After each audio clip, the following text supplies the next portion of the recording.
The morning bell tolls once, a low and distant note that passes through the stone walls of the castle like a ripple crossing a still pond. You are not pulled from sleep so much as you are gently separated from it, the sound threading into the dark quiet of your small chamber until your eyes open without urgency. The room is still wrapped in the deep blue shadows that come before dawn, and for a moment you lie beneath the heavy wool blanket, feeling its weight press evenly across your chest and legs.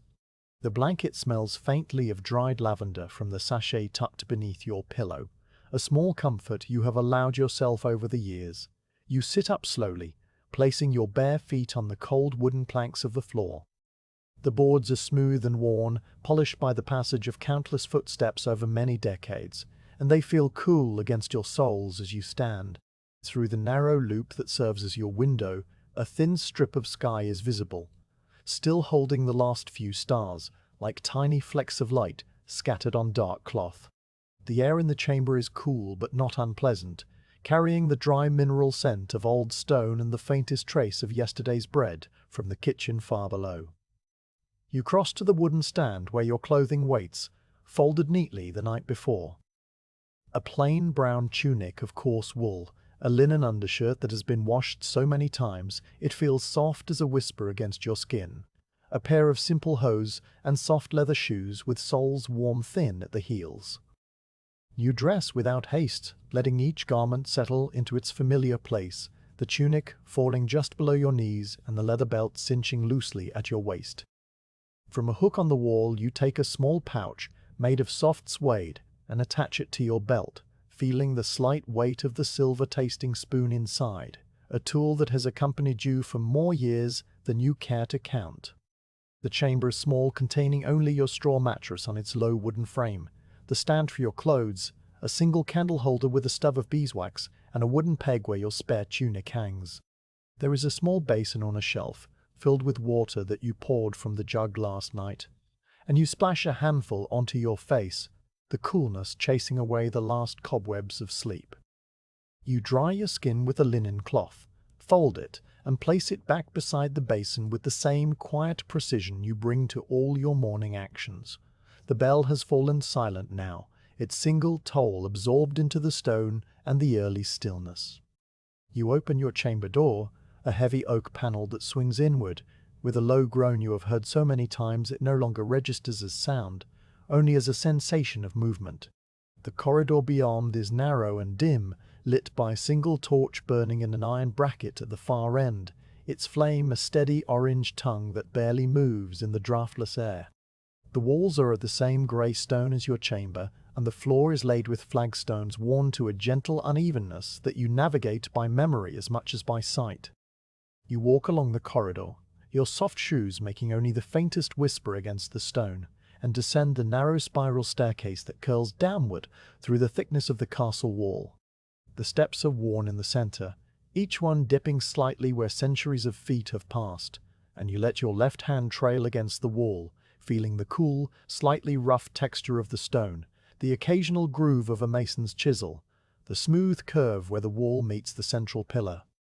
The staircase is lit at intervals by small arrow loops that admit the first grey light of morning, and with each turning you pass from shadow into pale illumination and back into shadow again, a slow rhythm that matches the steady pace of your descent.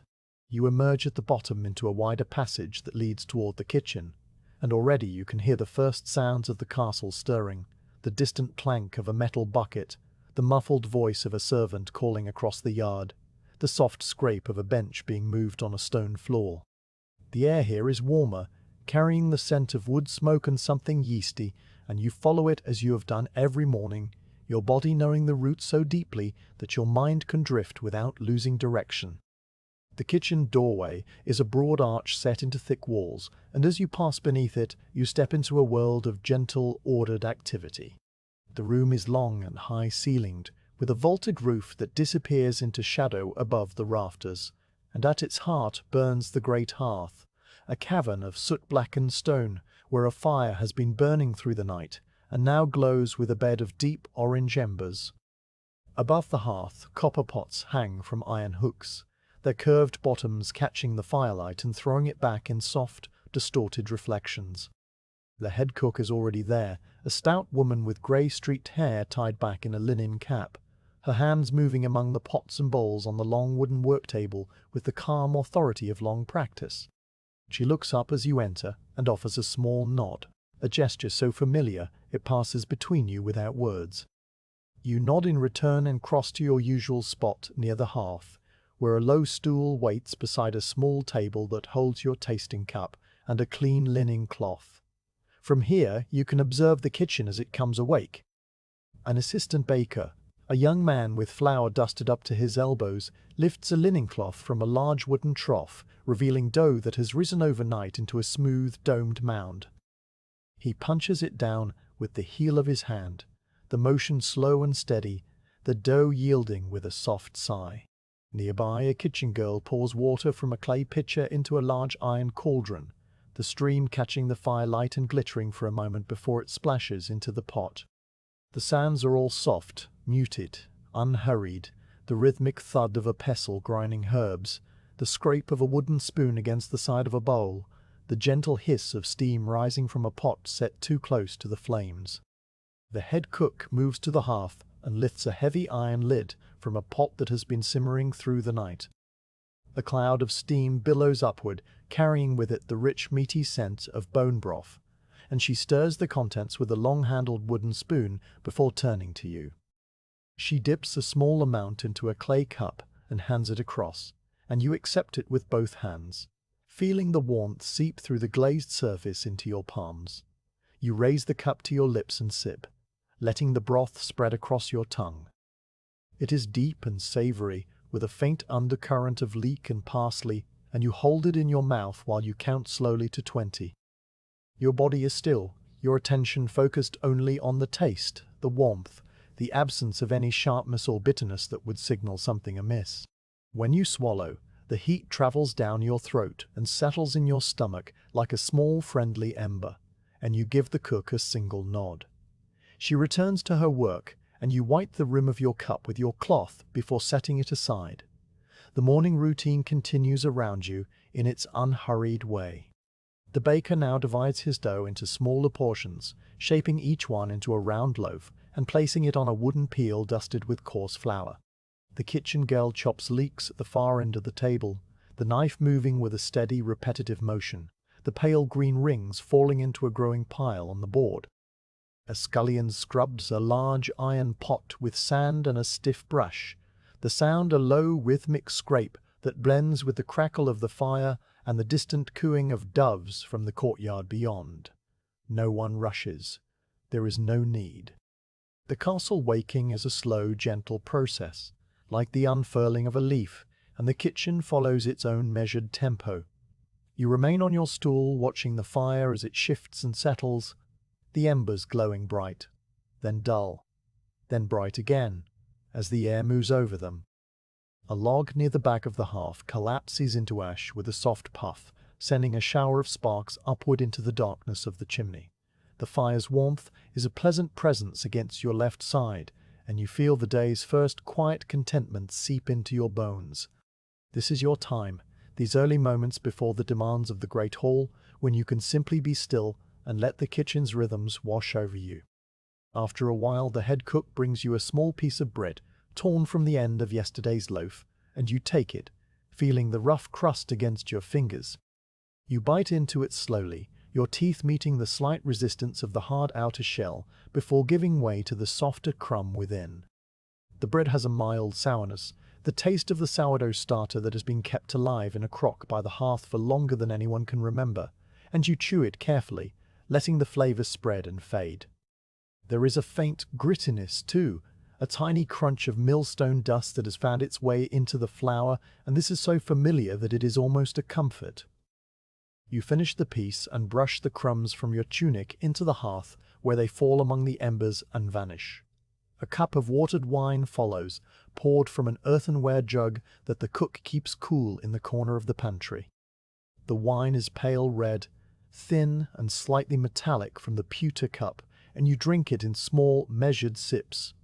It leaves a faint dryness at the back of your mouth, a mild astringency that cleanses your palate and prepares it for the tastings to come. You pour a little into your tasting cup, swirl it, and let it rest, observing the way the liquid clings to the sides before settling. The ritual is old and comfortable, and you perform it with the same attention you give to every small task, your mind quiet and focused. Beyond the kitchen, the castle stirs further. You hear the distant clatter of the stable hands leading horses to the trough, the clang of the blacksmith's hammer striking iron in the outer bailey, the faint call of a watchman changing his post on the wall. These sounds filter through the thick stone-like music heard underwater, indistinct and softened, and they add to the sense that the castle is a living, breathing thing, waking slowly around you. The kitchen girl finishes with the leeks and moves on to a pile of carrots, scraping their orange skins with a small knife and dropping them into a wooden bucket of water. The baker slides his first loaves into the side oven, a domed brick chamber built into the wall beside the hearth, and the smell of baking dough begins to fill the kitchen, a warm yeasty sweetness that overlays the smokiness of the fire. You breathe it in deeply, letting it settle in your lungs, and close your eyes for a moment, just listening. The fire crackles, the knife scrapes, the broth bubbles softly. A cat, a lean grey tabby who lives in the kitchen and earns its keep catching mice, pads silently across the flagstones and settles near your feet, curling into a tight ball with its tail wrapped over its nose. You reach down and scratch behind its ear, feeling the soft fur and the vibration of a quiet purr. The cat presses its head against your fingers and then tucks itself more tightly, and you withdraw your hand, resting both hands on your knees as you continue to wait. There is no hurry.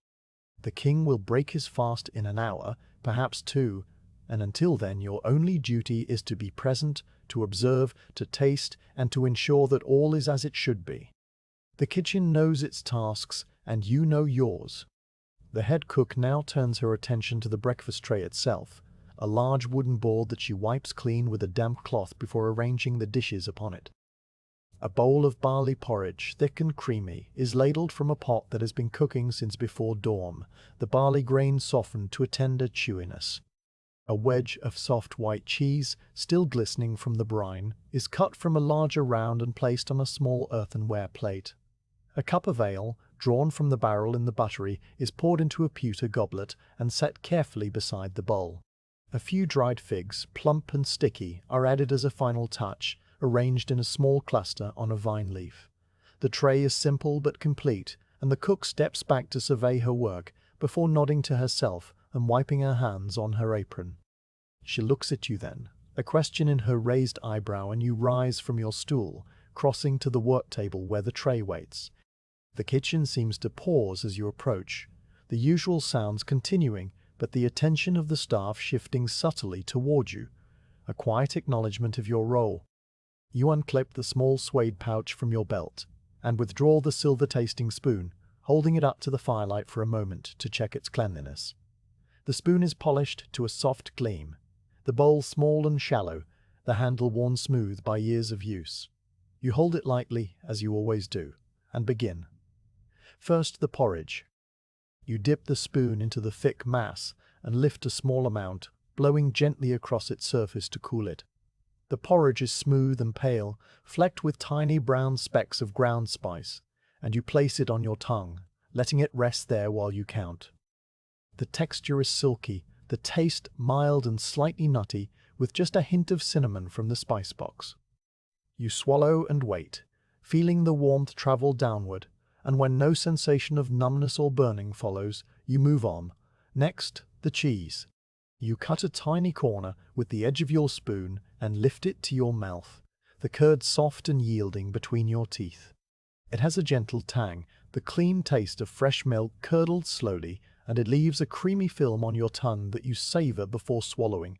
You wait again, counting silently, your eyes resting on the flicker of the fire, the coiled cat, the steam rising from the porridge.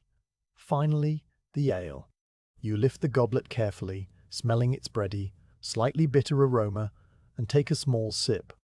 The liquid is cool and effervescent, tickling the sides of your tongue, and the hops leave a pleasant dryness that lingers for a moment before fading. You hold the sip in your mouth for a full 20 counts, then swallow, placing the goblet back on the tray with a soft clink. All is well. You nod to the cook, who nods in return, and the kitchen resumes its motion. A serving boy, a freckled lad of perhaps 12 years, steps forward to lift the tray, balancing it carefully on one palm as he makes his way toward the door that leads to the great hall. You fall into step behind him, your soft shoes silent on the flagstones, and together you pass through the dim corridors, past the buttery and the pantry, toward the place where the king will soon arrive. The great hall is empty when you enter, the long tables bare, and the benches pushed neatly beneath them.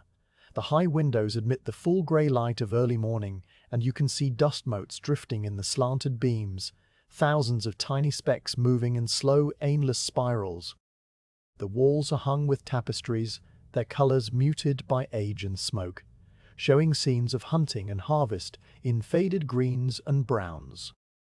At the far end, on a raised dais, sits the king's chair, a high-backed throne of dark oak carved with leaves and vines, and before it stands the table where the tray will be placed.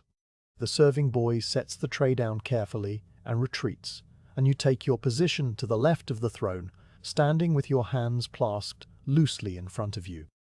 The hall is silent, save for the faint rustle of the tapestry stirring in a draught, and you let your gaze travel over the familiar details, the tall iron candlesticks, the stone hearth big enough to roast a whole ox, the minstrel's gallery at the far end, with its wooden railing. Everything is still, calm, suspended in the quiet before the day truly begins. You will wait here, as you always wait, until the king arrives and the morning ritual is complete. The spoon is back in its pouch, the taste of porridge and cheese and ale still faint on your tongue, and the castle settles around you like a great, slumbering animal breathing softly in the early light.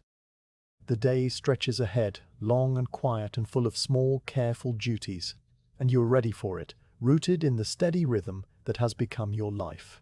The kitchen hearth is a broad, soot-blackened cavern, set into the thick stone wall, its chimney rising through the heart of the castle like a great stone artery.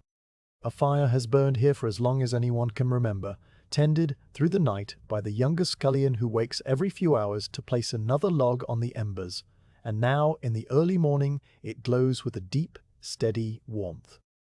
The flames are low and blue at the base, climbing into orange tongues that curl around a half-burnt log of oak, and the light they cast reaches out across the flagstones in shifting pools of gold and amber.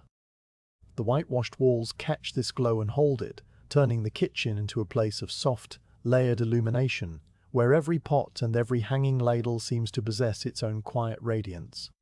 You stand near the hearth, not so close that the heat becomes uncomfortable, but near enough to feel it press gently against your left side, a comforting presence that seeps through the wool of your tunic and settles into your muscles. The warmth is a familiar companion, something you have known every morning for years, and you let yourself relax into it while your eyes wander the kitchen. Above you the copper pots hang from black iron hooks, their curved bottoms reflecting the fire in distorted, wavering shapes that move as the flames flicker. A large cauldron sits on an iron trivet at the edge of the hearth, its contents giving off a low, rhythmic blup as steam escapes from beneath the heavy lid.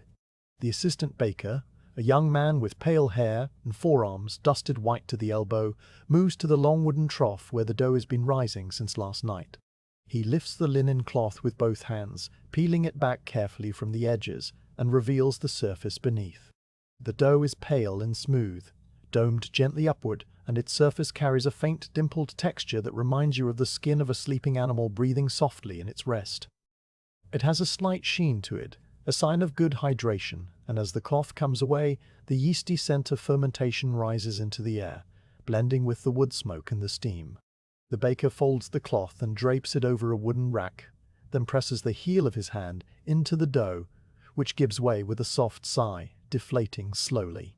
You watch as he begins to work the dough, folding it over and pressing it down with a steady, circular rhythm.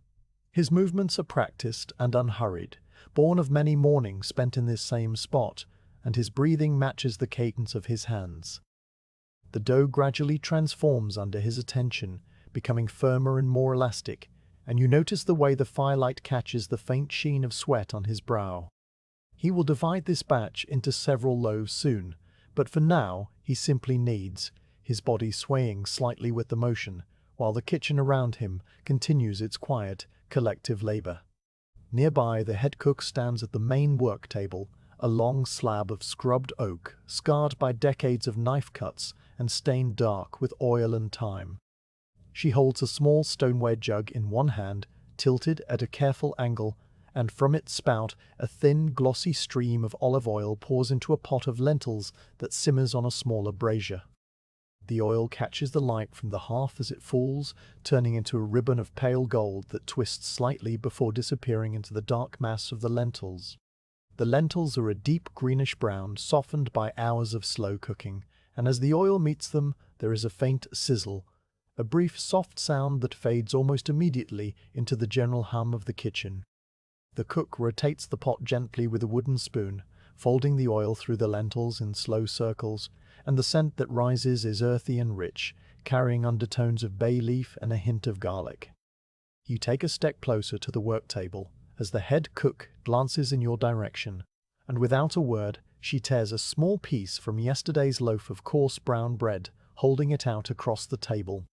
You accept it with both hands, the crust rough against your fingertips, and bring it to your nose for a moment to take in its faint, sour aroma.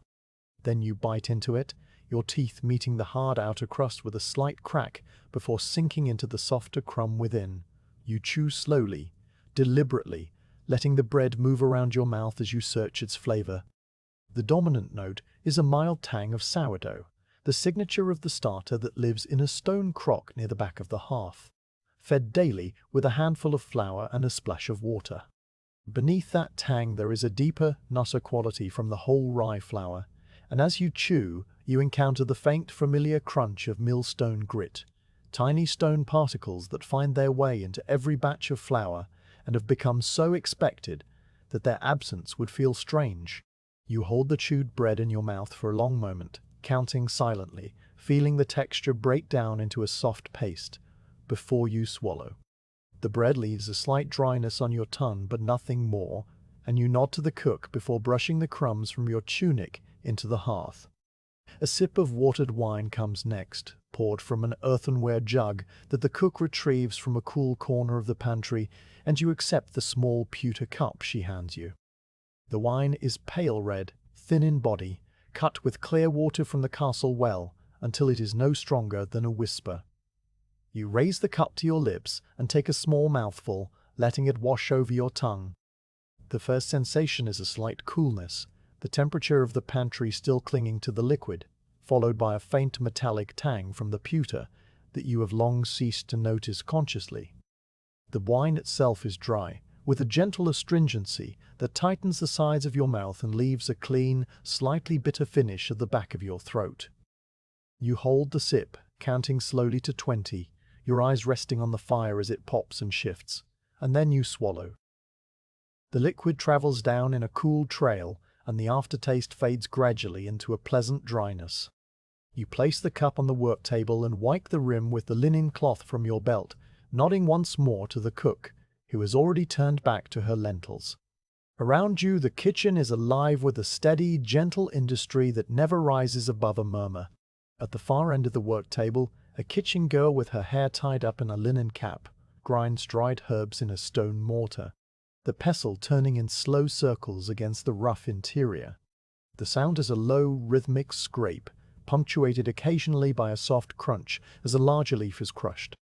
She is working through a mixture of dried sage, thyme, and a little summer savory, and the scent that wafts up from the mortar is green and sharp, cutting through the heavier smells of broth and wood smoke like a thread of brighter color in a dark tapestry.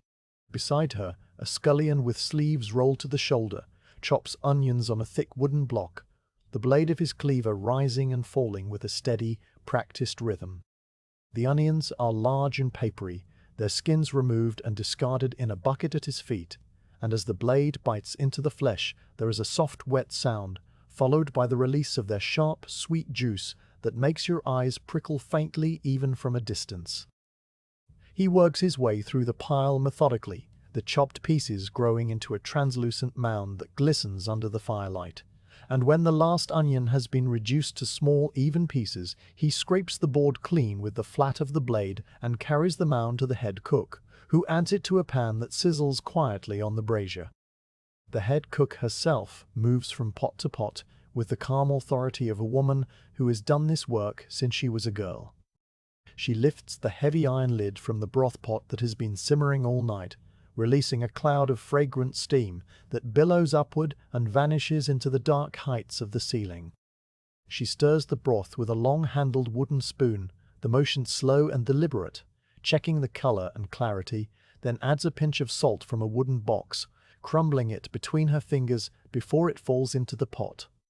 She tastes from the spoon, nods to herself, and moves on to a pan of butter that melts gently over a small fire, the golden liquid clarifying into a translucent pool. Her instructions to the staff are quiet, often no more than a word or a gesture, a raised eyebrow, a tilt of her chin, and everyone in the kitchen understands her language perfectly. The assistant baker has finished kneading his dough and now divides it into equal portions, shaving each one into a smooth, round loaf with a series of practiced tucks and pulls. He lines them up on a wooden peel dusted with coarse flour, then slides them one by one into the side oven, a domed brick chamber that radiates a dry, intense heat.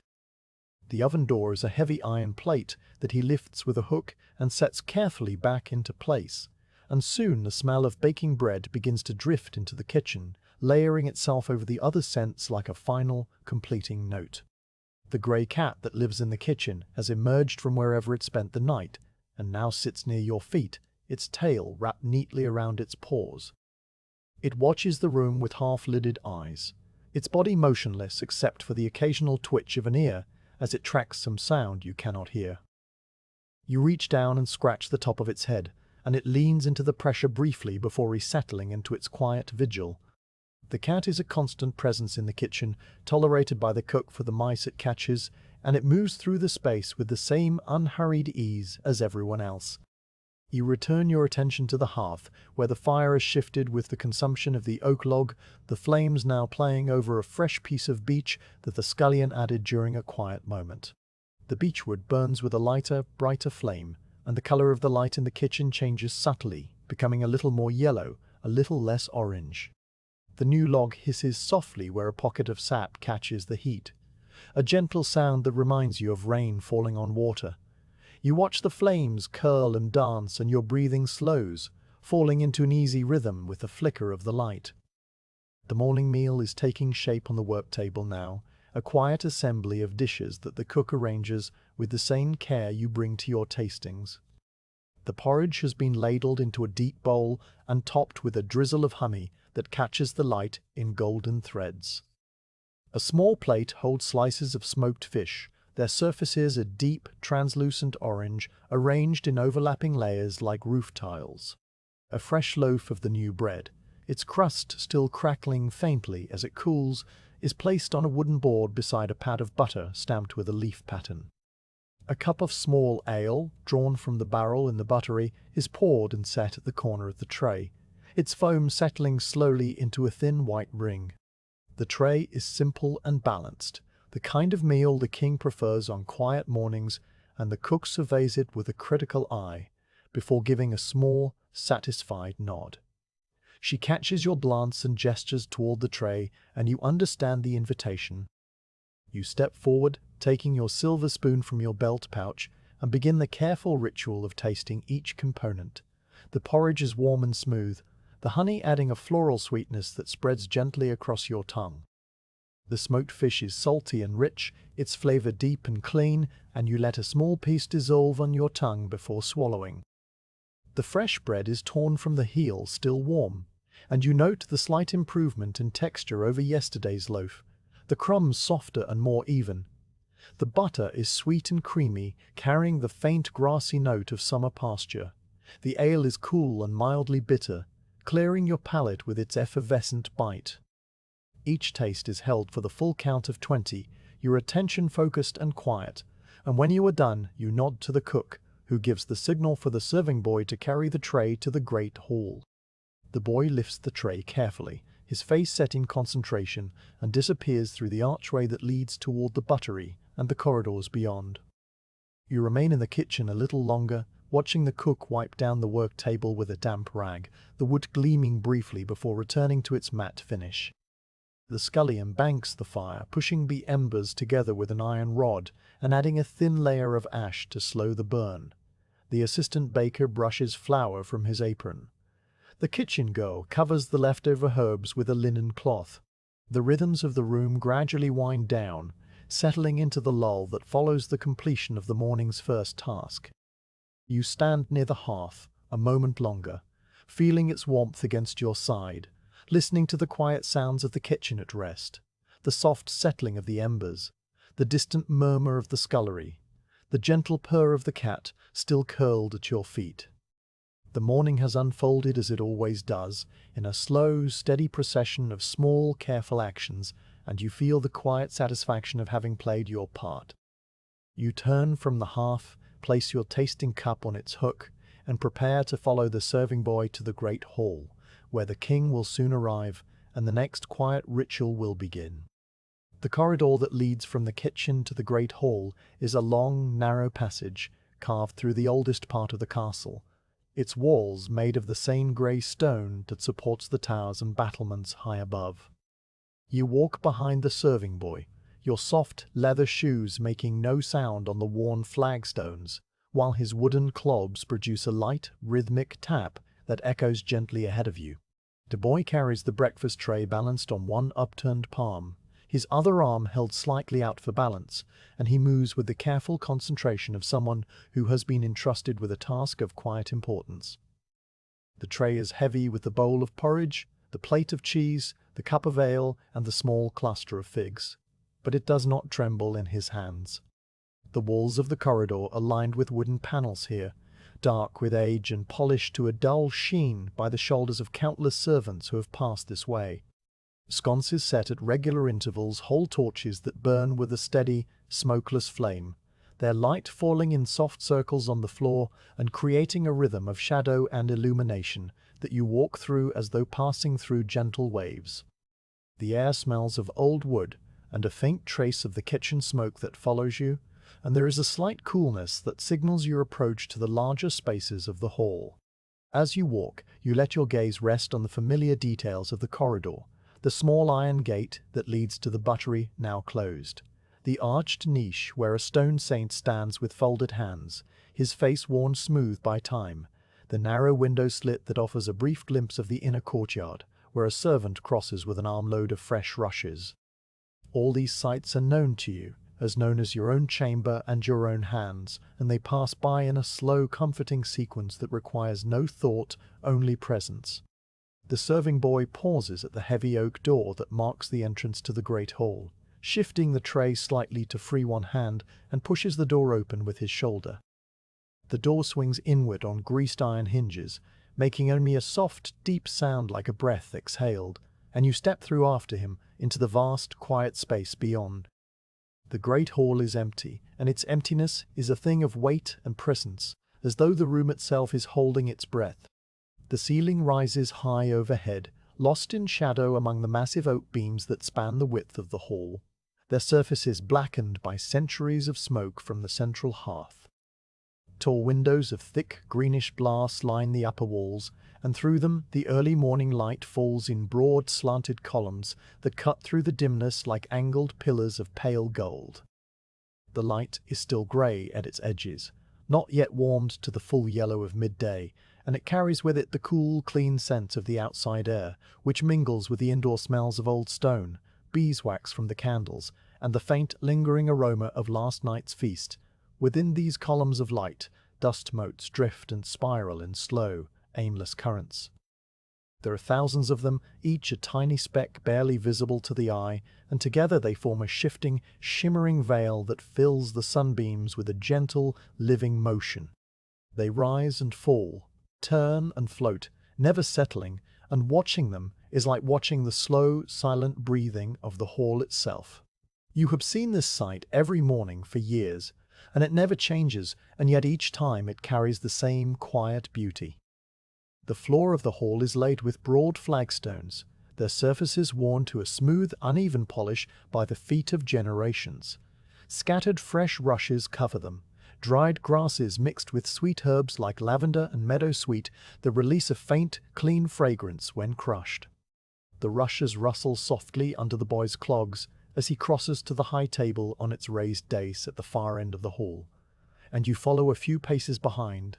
Your own foot falls nearly silent. The long trestle tables where the courtiers and knights sit during meals are pushed neatly against the walls, their benches tucked beneath them with geometric precision.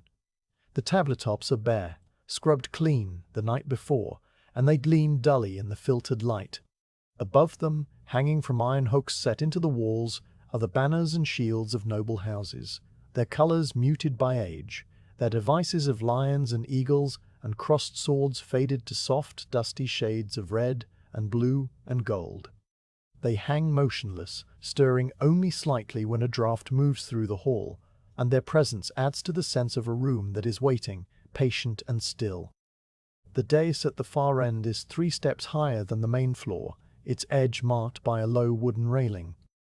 At its center stands the king's chair, a high-backed throne carved from dark oak that has been polished by the touch of hands and the passage of years until it gleams with a soft, deep luster. The carvings on the arms and back depict curling vines and oak leaves, intertwined with small sleeping animals that have been worn almost smooth. A cushion of dark red velvet sits on the seat, its fabric slightly crushed from use, and it is the only spot of bold color in the entire hall. Beside the throne is a smaller chair for the queen, though she rarely attends the morning meal, and it remains empty, its cushion undisturbed. Before the throne stands the small table where the breakfast tray will be placed, a square of dark wood covered with a white linen cloth whose edges hang nearly to the floor. The serving boy sets the tray down with great care, aligning it so that the bowl, plate and cup are evenly spaced, their positions forming a quiet symmetry. He steps back, gives you a small shy nod, and then retreats the way he came, his clogs tapping a fading rhythm until the door closes behind him with the same soft, breath-like sound. Now you are alone in the great hall, standing to the left of the king's chair, your hands clasped loosely in front of you. The silence is deep and layered, made up of many small, distant sounds that only emphasize the stillness, the faint rustle of the tapestries stirring in a draught, the high, thin whistle of wind passing over a chimney vent, the far-off clatter of the scullery that reaches you as a muted, indistinct murmur. The hall holds its quiet like a cup holds water, and you stand within it, a still figure in a still space, ready to begin the ritual that has become your life's quiet work. You wait for a long moment, letting your senses settle, before you unclip the small suede pouch from your belt and withdraw the silver-tasting spoon. The spoon is warm from resting against your body, and you hold it up to the light, checking once more that its bowl is clean and bright. The light catches the edge of the spoon and runs along it in a thin white line, and you turn it slightly, watching the reflection shift. Then you lower your hand and step closer to the tray, standing so that the column of light from the nearest window falls across the table, illuminating the food with a soft, natural brightness. You begin with the porridge. The bowl is a simple earthenware vessel, its glaze a deep cream color with tiny crackles that form a delicate, web-like pattern. The porridge itself is pale and smooth, its surface broken only by the thin golden swirl of honey that the cook added just before the tray left the kitchen. A faint wisp of steam still rises from it, curling upward in a lazy spiral that disappears into the light. You dip the silver spoon into the center of the bowl, taking a small amount, no larger than the tip of your thumb, and lift it carefully, holding it above the bowl for a moment to let the steam clear. You blow across it gently, once, twice, and then place the spoon on your tongue. The porridge is warm but not hot, and its texture is smooth and creamy, with the occasional tiny lump of softened barley grain that yields softly between your tongue and the roof of your mouth. The taste is mild and comforting, a simple, earthy flavor of cooked grain that carries the faint sweet perfume of the honey laid over the top like a thin, translucent glaze. There is also a subtle note of cinnamon, just a whisper that lingers at the edges of the taste and then fades. You let the porridge rest on your tongue while you count, the numbers moving through your mind in a slow, steady procession. 1, 2, 3, all the way to 20. Your attention is entirely on the sensation in your mouth, the warmth, the texture, the absence of any sharpness or bitterness or numbing that would signal something out of place. At 20, you swallow, and the warmth travels down your throat and settles in your stomach, a small, gentle heat. You wait a further 10 counts, feeling nothing unusual, before you nod slightly to yourself and move to the next dish. The cheese is a wedge of soft white curd, still glistening faintly from the brine in which it was stored. It sits on a small earthenware plate, its sides smooth where the knife cut it, its interior a pale ivory that looks almost luminous in the shaft of morning light. You take the edge of your spoon and press it into the corner of the wedge, cutting away a small piece that clings to the silver. You lift it to your lips and place it on your tongue, closing your mouth around it. The texture of the cheese is soft and yielding, not crumbly but smooth, and it begins to melt almost immediately against the warmth of your tongue. The flavor is gentle, a mild tang that speaks of fresh milk, curdled slowly and drained with care. There is no sharpness, no aged bite, only a clean, slightly salty creaminess that spreads across your tongue and coats the inside of your mouth. You let it dissolve slowly, counting again, the taste fading gradually, until only a faint, pleasant film remains. You swallow, wait, and feel nothing but the quiet satisfaction of a simple, honest food. The ale is the last item on the tray, a pewter goblet filled nearly to the brim with a dark amber liquid whose surface holds a thin collar of off-white foam. You lift the goblet with both hands, feeling its cool weight, and bring it to your nose, inhaling the bready, slightly bitter aroma of malt and hops. The scent is familiar, a constant in your daily life, and it clears your senses after the creaminess of the cheese. You raise the goblet to your lips and take a small sip, letting the liquid flow over your tongue. The ale is cool from the buttery barrel, its temperature a pleasant contrast to the warmth of the porridge. It is lightly effervescent, tiny bubbles prickling against the sides of your tongue, and the flavor is a balanced combination of sweet malt and the clean herbal bitterness of hops. The liquid moves around your mouth as you hold it, and you notice the way it leaves a slight dryness at the back of your throat, a mild astringency that is part of its character. You count to 20, the numbers as steady as a heartbeat, and then you swallow. The cool trail moves downward, and the aftertaste is clean and slightly bitter, fading gradually into nothing.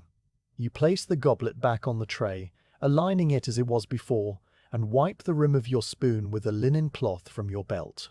You slide the spoon back into its suede pouch, close the flap, and clasp your hands again in front of you, your posture straight but relaxed, your breathing even. The tasting is complete, and all is as it should be. The great hall remains empty, and the silence returns, deeper now that your small motions have ceased. You stand beside the king's chair and let your gaze travel the length of the hall, from the high windows to the dark beams, from the tapestries to the bare tables, from the scattered rushes to the distant door. The dust motes continue their slow, silent dance in the columns of light, spinning and drifting as they have done since you entered, as they will do long after you leave. The tapestries shift almost imperceptibly, their woven hunting scenes rippling in a draught that you cannot feel, and somewhere high above, a dove coos from its nest in the rafters, a soft, repetitive sound that blends into the quiet like a thread into cloth. You listen, as you always listen, to the sounds of the castle beyond the hall. The distant blacksmith's hammer has begun its morning rhythm, a steady clang that reaches you as a dull, metallic pulse. A voice calls across the outer bailey, the words indistinct, but the tone unhurried. From the kitchen, far behind you, comes the muffled thump of the baker sliding another loaf into the oven, and from the scullery, the faint clatter of pots being scrubbed with sand. These sounds are the castle's own breathing, its quiet, living music, and you let them wash over you without grasping at any one of them. The king has not yet arrived. The morning is still early, and the king's rising follows its own schedule, one known only to his chamber attendants and the slow, private rhythms of his age. He will come when he comes, and until then, your duty is simply to wait, to remain present, to ensure that the breakfast tray remains untouched and safe.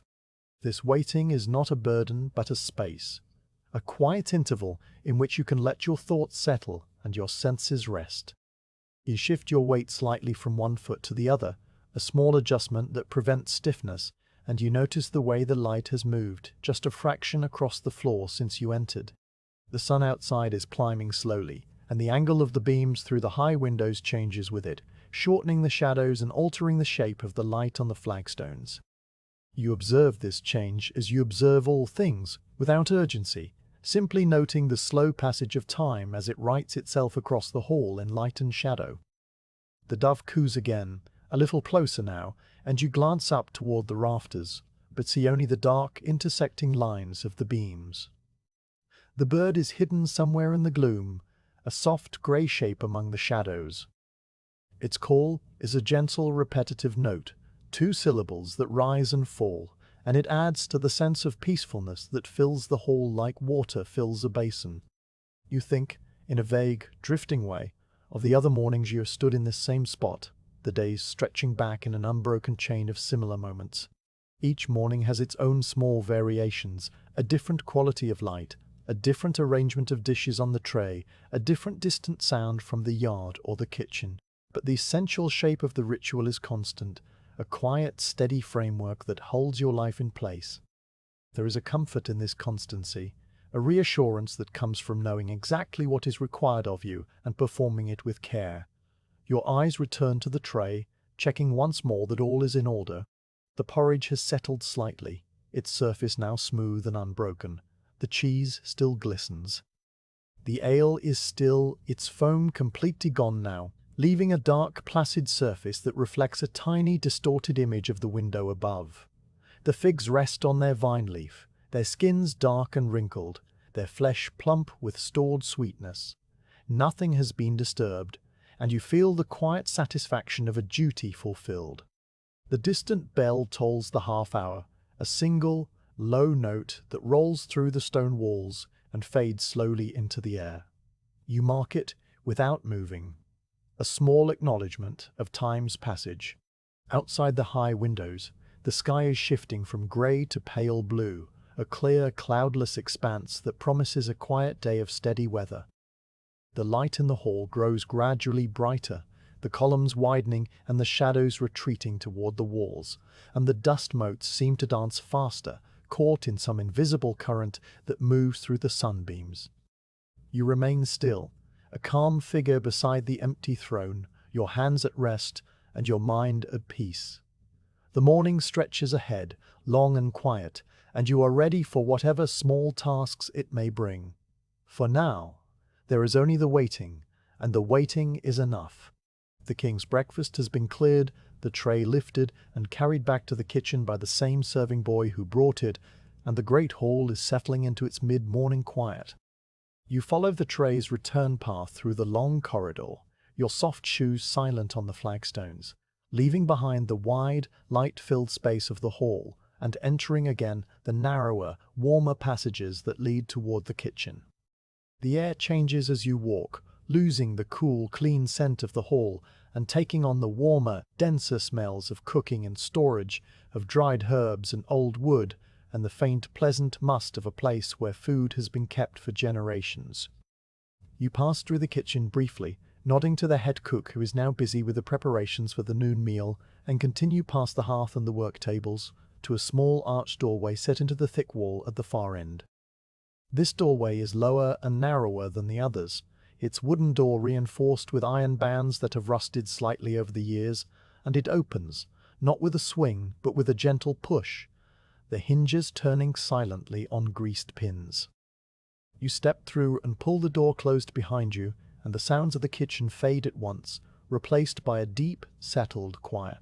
The pantry is a long, narrow room built into the thickness of the castle's outer wall, its stone construction keeping it cool even on the warmest days of summer. There are no windows here, only a single small ventilation shaft that admits a thin, pale light and a constant, gentle movement of air, and the room is lit instead by a single candle lantern that hangs from a hook in the ceiling, its flame steady behind walls of translucent horn. The light falls in a soft, warm circle that illuminates the center of the room and leaves the corners in deep shadow, and as you stand still for a moment, letting your eyes adjust, the quiet wraps around you like a second, heavier garment. The air here is different from anywhere else in the castle. It is cool and dry, carrying a complex fragrance that has been layered and deepened over years of storage. The dominant note is the clean, green scent of dried herbs, sage, thyme, rosemary and bay, all hanging in bundles from the low rafters, their leaves crisped and faded but still releasing their essential oils into the still air. Beneath that, there is the waxy, slightly sweet smell of sealed jars, the faint tang of vinegar from large stoneware crocks in the corner, the rich, buttery aroma of aged cheese, and the dusty, warm scent of stored grain and heavy sacks. These smells do not compete but blend together into a single harmonious fragrance that you breathe in deeply, feeling it settle in your lungs like a quiet greeting. The shelves begin at waist height and rise all the way to the ceiling, covering every wall in a grid of dark, oiled oak. Each shelf is laden with jars and crocks and small wooden boxes, all arranged with the careful, methodical precision that the head cook demands. The jars are of earthenware, their glazes ranging from deep brown to pale cream, and each one is labeled in a neat, spidery hand on a small piece of parchment tied around its neck with twine. The handwriting belongs to the cook, who learned her letters as a girl from the castle chaplain, and it lists the contents and the date of sealing in a thin, elegant script that you have read so many times the words have become like old friends. You step closer to the nearest shelf and let your gaze travel over the labels. Cinnamon, reads one, the letters slightly smudged where a finger once touched the ink before it was dry. Ginger, reads another, the jar squat and heavy, its wax seal intact and smooth. Cloves, in a smaller jar, their sharp, spicy scent detectable even through the waxed cloth that covers the top. Saffron, in a tiny pot no larger than a hen's egg, its value so great that it is kept in a locked box within the jar itself. Each name conjures an image in your mind, the cinnamon bark curled into tight scrolls, the ginger roots gnarled and pale, the cloves like tiny dark nails, the saffron threads, a deep, vivid red that bleeds gold into any liquid they touch. You reach out with one finger and trace the label on the jar of cinnamon, feeling the slight roughness of the parchment, the faint indentation of the quill strokes. The jar is cool to the touch, and when you lift it carefully with both hands, you feel its satisfying weight, the heft of a container filled completely. You hold it up to the candle lantern, turning it slowly, and observe the tight, unbroken seal of beeswax that plugs the mouth, its surface slightly dimpled where the cook pressed it into place with her thumb. The seal is firm and shows no cracks, no signs of pests or damp, and you return the jar to its place with the same care you used in lifting it. Beside the spices stands a row of larger jars containing preserved fruits and vegetables, their contents visible through the thick, cloudy glass of their sides. You lean closer to one and see pale yellow lemon rinds suspended in clear brine, their shapes soft and slightly bloated, drifting at different heights in the liquid like small sleeping moons. Tiny bubbles cling to the surface of the lemons, and when you tap the jar gently with your fingernail, they detach and rise slowly upward, wobbling as they go, until they break at the surface with a faint, invisible pop. The brine is slightly cloudy, a sign of good fermentation, and the lemons themselves have taken on a translucent quality, their pith turned from white to a delicate water-colored grey. Next to the lemons is a jar of pickled onions, small and round, their layers faintly visible through the glass like the rings of tiny trees. The vinegar in which they float is tinted a pale pink from the addition of beetroot, and the onions themselves have absorbed this colour at their edges, creating a subtle gradient from white to rose.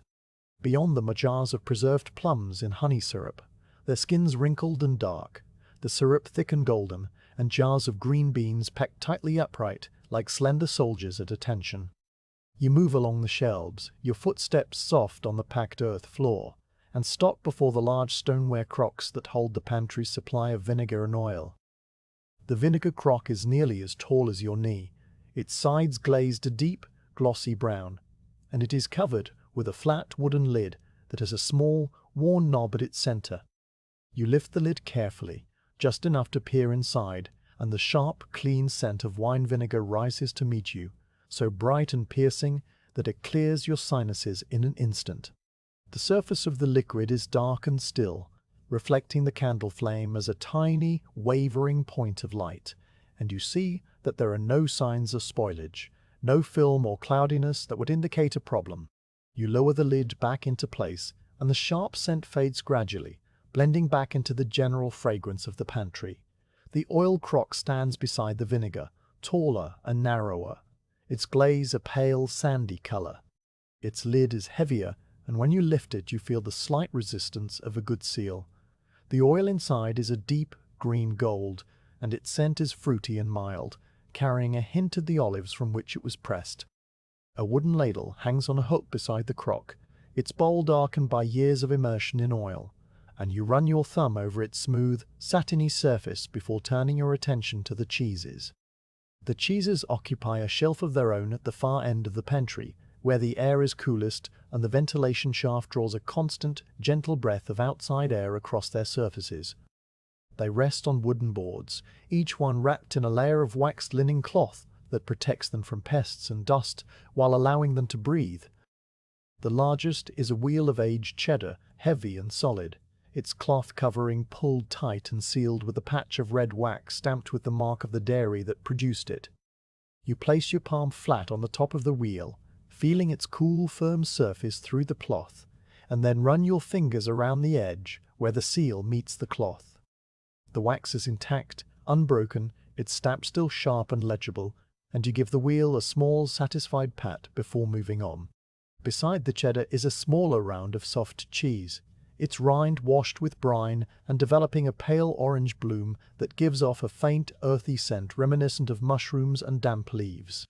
This cheese is younger, intended for eating within the week, and you make a mental note to remind the cook of its presence before it passes its prime. A wedge of blue cheese, veined with streaks of deep green mold, is wrapped in a vine leaf and placed at the back of the shelf, its sharp, tangy fragrance noticeable even through its wrappings. You continue your slow circuit of the pantry, pausing at the baskets and sacks that hold the dry stores.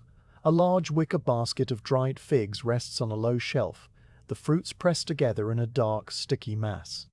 You select one from the top, feeling its leathery, slightly wrinkled skin, the way it yields just a little when you press it between your thumb and forefinger. You raise it to your nose and catch its sweet, jammy scent before biting into it carefully, your teeth parting the tough exterior and sinking into the dense, seedy sweetness inside. The fig is chewy and rich, its sugars concentrated by drying until they taste almost like honey, and the tiny seeds pop softly between your teeth as you chew. You eat slowly, savoring the flavor, and when you are finished you place the stem and the uneaten half on a small wooden plate that sits on the shelf for just this purpose. Near the figs is a sack of dried lentils, their smooth, flat discs shifting with a soft, rustling sound when you run your hand through them. The lentils are a mottled green and brown, cool to the touch, and they flow through your fingers like dry water. Beside them is a sack of barley, heavier and coarser, its grains pale and slightly pearled, and a sack of oats that gives off a warm, nutty scent. You check the ties on each sack, making sure they are drawn tight and secure against the mice that the grey cat cannot always catch, and find them all in good order. The hanging herbs sway slightly as you pass beneath them, disturbed by the small currents of air your movement creates. You reach up and touch a bundle of rosemary, its needle-like leaves stiff and brittle, and the scent that rises from your fingertips is sharp and piney, clearing your head. A bundle of sage hangs beside it, its broad leaves grey-green and velvety, and you rub one gently between your fingers, releasing a softer, more earthy fragrance. Bay leaves, thyme, marjoram and mint all hang in their own bundles, each one labelled with the same spidery hand, and you let your fingers brush against them as you walk, releasing a gentle, ever-changing perfume into the still air. At the very back of the pantry, where the shelves end and the wall curves inward to form the base of a tower, there is a small wooden rack that holds the castle's store of wax. Blocks of beeswax are stacked neatly, their surfaces dull and slightly powdery, ranging in color from pale ivory to deep golden amber. The wax smells sweet and clean, with a faint honeyed undertone, and it is used for sealing jars, for polishing furniture, and for making the candles that light the chapel and the great hall. You check the stack, noting that the supply is plentiful, and then turn to make your way back toward the door. As you walk, you listen to the muffled sounds of the castle that filter through the thick stone walls. From somewhere above you comes the soft, rhythmic tread of a servant's footsteps crossing a corridor, the sound muted to a series of dull, distant thumps that rise and fall and then fade away. From the outer bailey, far beyond the pantry's walls, the blacksmith's hammer rings out in its steady, metallic rhythm, a sound so constant and familiar that it has become part of the castle's very fabric. A cart rumbles across the courtyard, its wooden wheels grinding against the cobblestones with a low, growling noise that vibrates through the floor and up into your feet. These sounds reach you as though from a great distance, softened and rounded by the thickness of the stone, and they add to the sense that the pantry is a quiet, sheltered place, a hidden heart within the castle's larger body. You return to the door and pause with your hand on the iron latch, taking one last look around the room. The candle lantern still burns steadily, its flame reflected in the glass jars and the glossy glazes of the crocks. The bundles of herbs hang motionless. The cheeses rest in their waxed wrappings. The figs sit in their basket waiting. Everything is in order, everything is as it should be, and you feel the quiet satisfaction of a task completed with care. You push the door open and step back into the kitchen, where the warmth and the light and the sounds of cooking greet you like a familiar embrace. The head cook glances up from her work, and you give her a small nod, the signal that the pantry is in good condition. She nods back, her attention already returning to the pot she is stirring, and you make your way through the kitchen to your usual spot near the hearth. The fire has been rebuilt during your absence, a new log of applewood burning with a sweet, fragrant smoke that fills the kitchen with the scent of orchards. You settle onto your low stool, the warmth of the fire on your face, and listen to the sounds of the kitchen as it prepares for the noon meal. The assistant baker is shaping more loaves. The kitchen girl is chopping parsnips into even, pale rounds. The head cook stirs and tastes and adjusts, her wooden spoon moving in slow, steady circles. The grey cat is back, curled now on a folded sack near the hearth, its eyes closed in contentment. You reach for your tasting cup, pour a small amount of watered wine from the jug that the cook keeps nearby, and hold it in both hands, letting the coolness of the pewter seep into your palms. The morning has been quiet and productive, and the afternoon stretches ahead with its own gentle rhythms. You sip the wine slowly, tasting its familiar, faint astringency, and let the peace of the kitchen settle over you like a blanket, warm and comforting and calm. By the time the sun reaches its highest point in the sky outside the castle walls, the great hall has been transformed. What was, in the early morning, an empty, echoing space of shadow and slanting light has become a room of quiet ceremony, arranged for the midday meal with a precision that speaks of long practice and careful attention. You stand once again to the left of the king's chair on the raised dais, your hands clasped loosely in front of you, and watch as the final preparations are made around you. The long trestle tables that were pushed against the walls at dawn have been pulled out into the center of the hall, their legs set firmly into the grooves worn into the flagstones by centuries of identical placement. White linen cloths have been spread across their surfaces, the fabric heavy and slightly rough, woven from flax grown in the castle's own fields and bleached by the sun on the grassy banks of the river. The cloths hang down evenly on all sides, their edges hemmed with a simple, straight stitch, and they glow softly in the light that now falls through the high windows in broad golden sheets. Upon these cloths, the servants have set the places for the courtiers and knights who will soon arrive, each setting consisting of a pewter plate polished to a dull gleam, a pewter goblet, a wooden spoon, and a knife with a worn bone handle. Loaves of the fresh bread baked this morning rest on wooden boards, spaced at intervals along the tables, and small stoneware dishes hold mounds of pale butter and coarse salt. Jugs of small ale and watered wine stand ready, their clay sides beaded with the cool moisture of the buttery where they have been stored. You observe all of this from your position on the dais, your gaze moving slowly over the hall like a gentle wind passing across a field of wheat. The servants complete their tasks and withdraw, their soft shoes whispering on the flagstones, and for a few moments the hall is still once more, a quiet, expectant space waiting to be filled. The tapestries stir faintly on the walls, their woven forests and hunting hounds rippling with the passage of some unseen draught. The dust motes have settled now that the doors have ceased their opening and closing, and the air is clear and bright.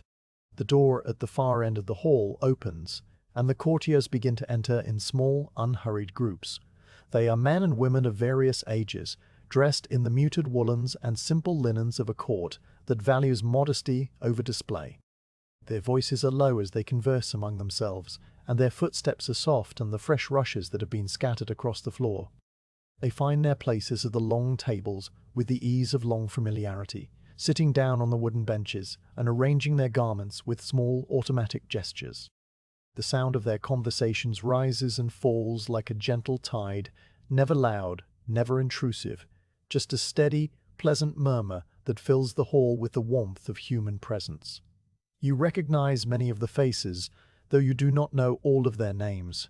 There is the old steward with his white beard and stooped shoulders, taking his accustomed place at the end of the nearest table. There is the young knight with the fading bruise on his cheek from yesterday's practice in the tilt-yard, his movements careful as he settles onto the bench.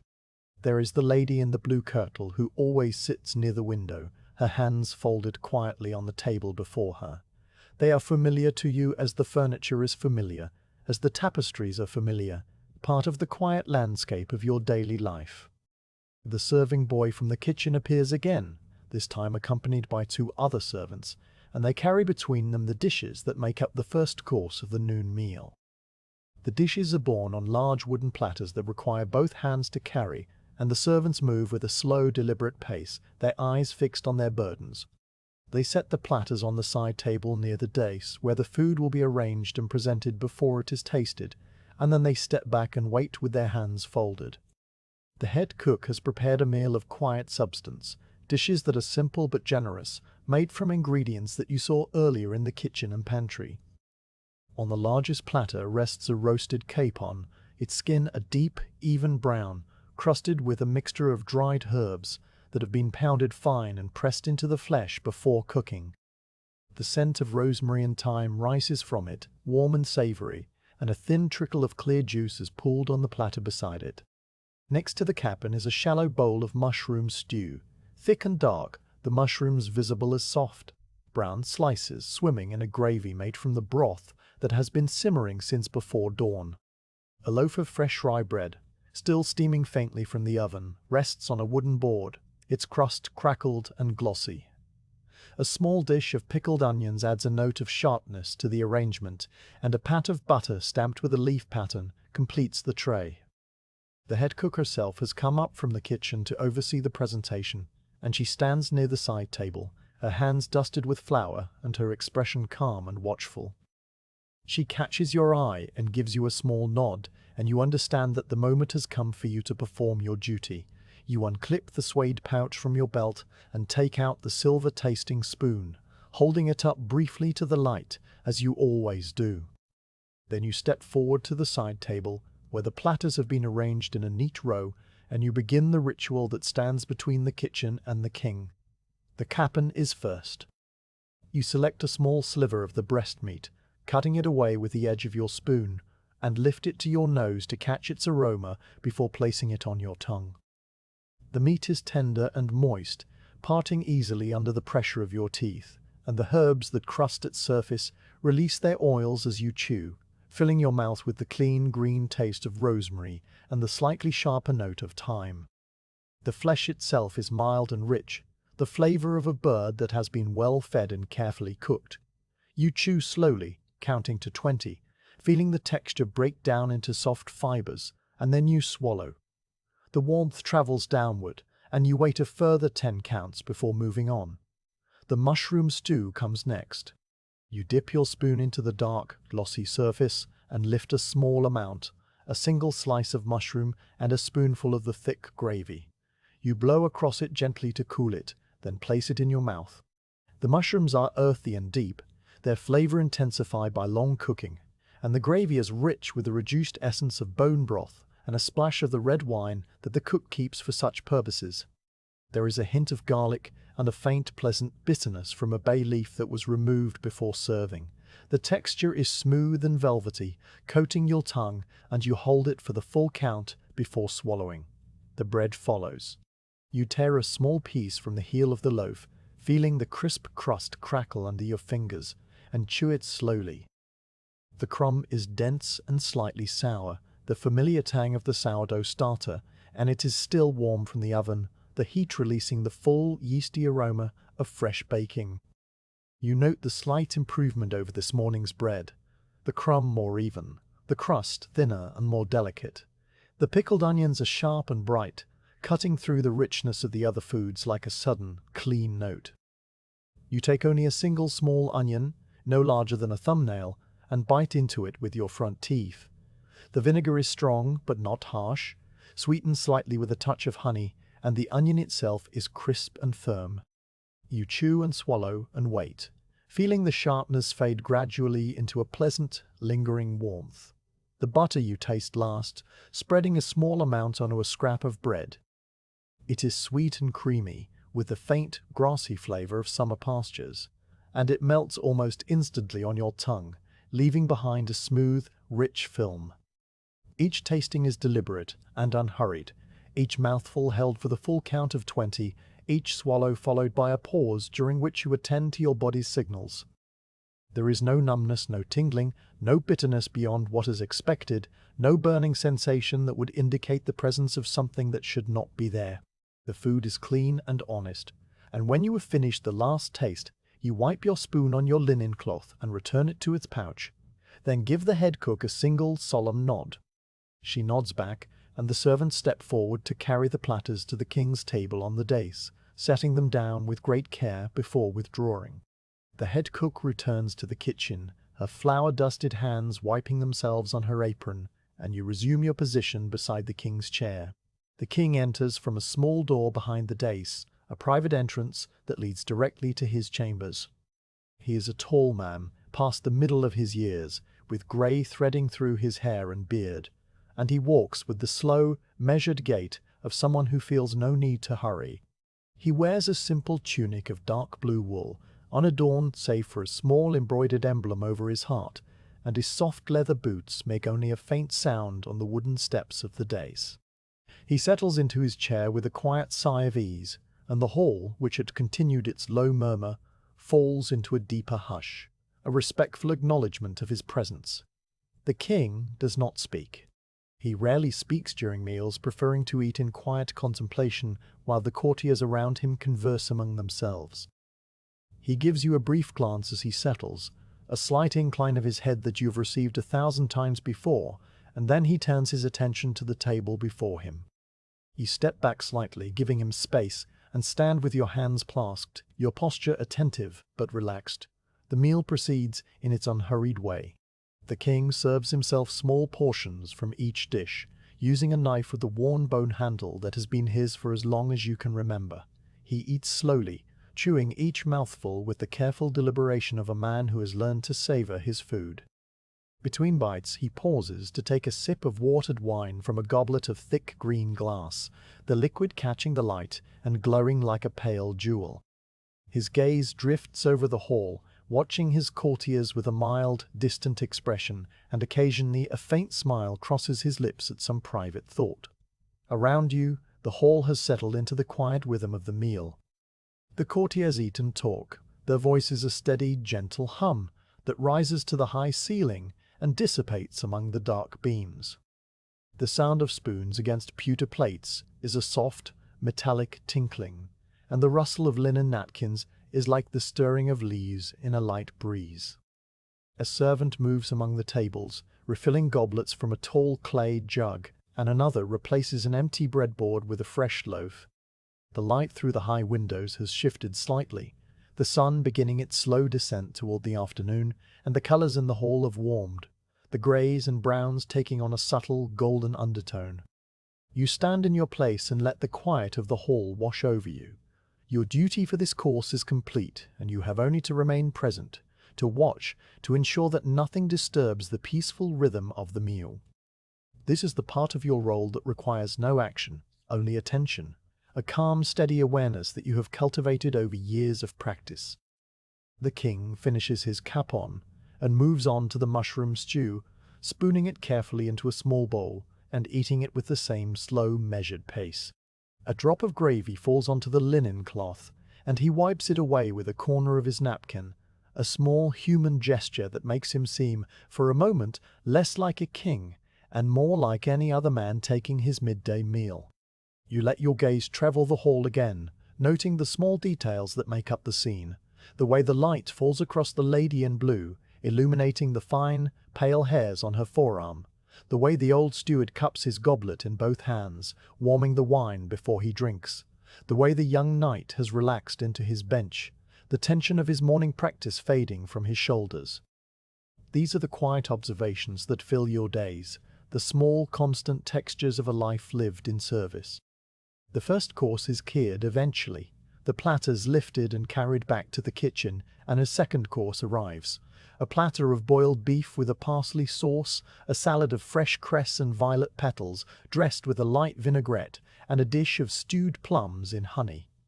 You step forward again and repeat the tasting ritual, the silver spoon moving from dish to dish with the same deliberate care. The beef is tender and mild, the sauce bright and green, the cress peppery and crisp, the violets delicate and slightly sweet, the plums dark and rich. Each taste is held, counted, swallowed, and when you are done you nod again and step back, and the king eats, and the courtiers murmur, and the afternoon light continues its slow golden shift across the flagstones. By the time the meal is finished and the last platter has been cleared, the hall has begun to empty. The courtiers rise from their benches, stretching their legs, and drift away in twos and threes toward the gardens and the chambers and the quiet corners of the castle where they will spend the afternoon. The servants move in to clear the tables, folding the linen cloths and stacking the pewter plates, and their movements are quick and quiet, the practiced efficiency of people who have done this work many times before. The king rises last, pushing back his chair and standing for a moment with his hands resting on the table. He looks at you again, and this time he speaks, his voice low and calm. A good meal. 2 words, no more, but they carry the weight of acknowledgement, a quiet recognition of your service. You bow your head slightly, and he turns and leaves through the private door, his soft boots fading on the stone steps beyond.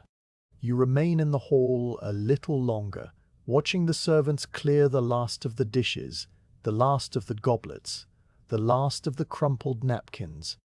The light through the windows has deepened to a rich golden amber, and the shadows have lengthened across the floor, stretching out from the table legs and the benches like dark, elongated reflections.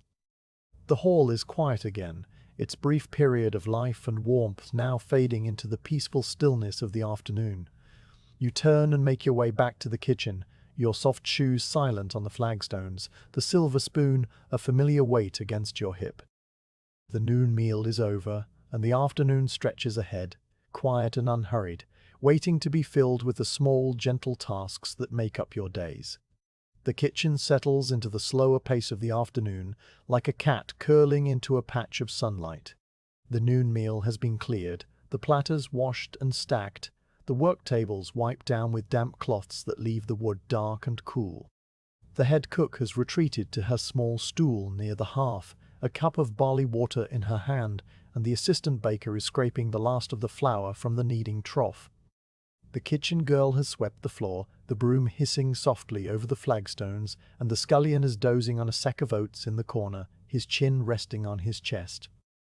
The fire in the hearth has been banked for the afternoon, the embers pushed into a tight mound and covered with a thin blanket of ash, and the light in the kitchen is dimmer now, the high windows admitting only the pale golden glow of the sun past its zenith.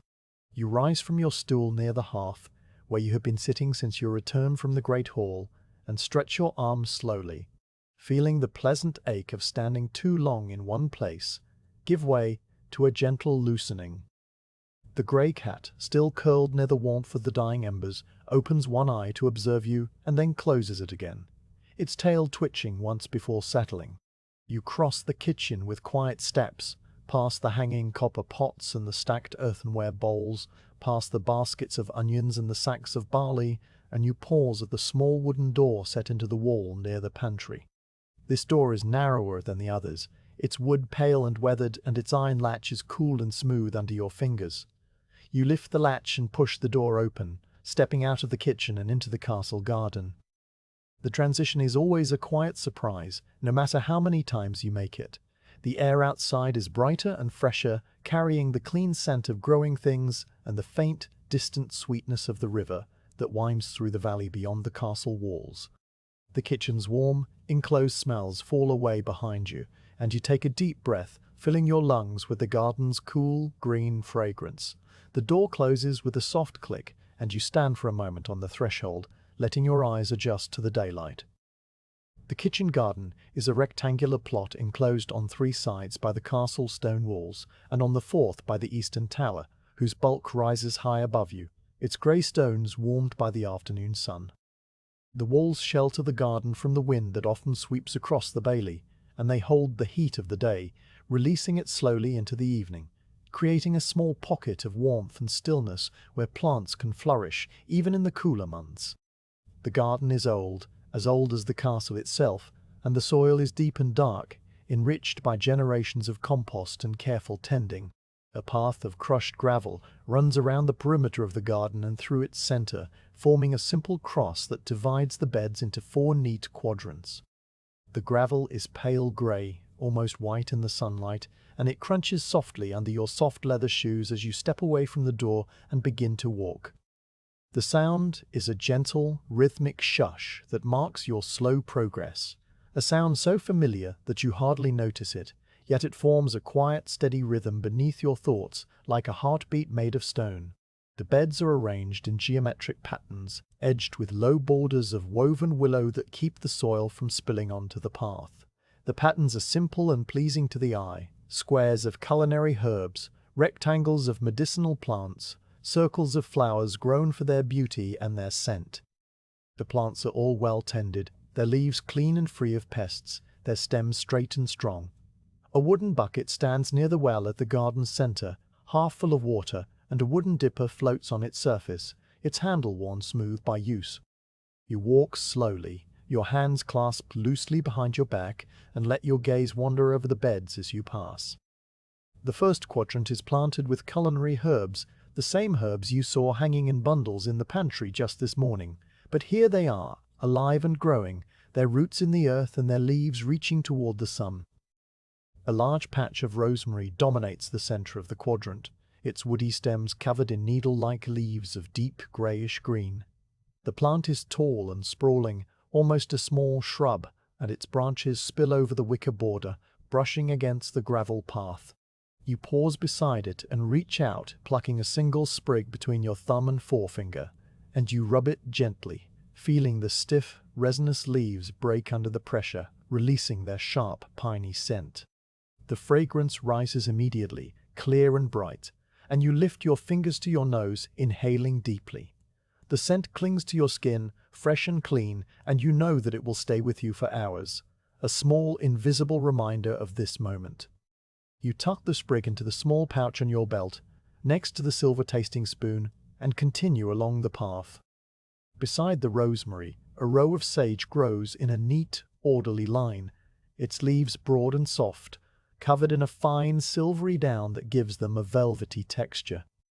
You brush your palm gently over the top of the plants, and the leaves sway and settle, releasing a softer, more earthy fragrance, a scent that speaks of warmth and comfort and slow-cooked meals. Tiny purple flowers bloom on the tallest stems, their petals delicate and papery, and a single bee hovers over one, its body suspended in the air as if by invisible threads, its wings a blur of motion that produces a low, steady hum. Beyond the sage, the path turns slightly, following the curve of the tower wall, and you enter the quadrant planted with flowers and aromatic herbs. Here, the lavender bushes stand in a long, dense row, their grey-green foliage topped with spikes of purple blossoms that nod gently in the still air. The lavender is in full bloom, and its scent is the dominant note in this part of the garden, a clean, floral fragrance that seems to fill the air like a soft, invisible cloud. You stop and watch the bees as they move from flower to flower, their bodies heavy and golden, their legs dusted with pale pollen.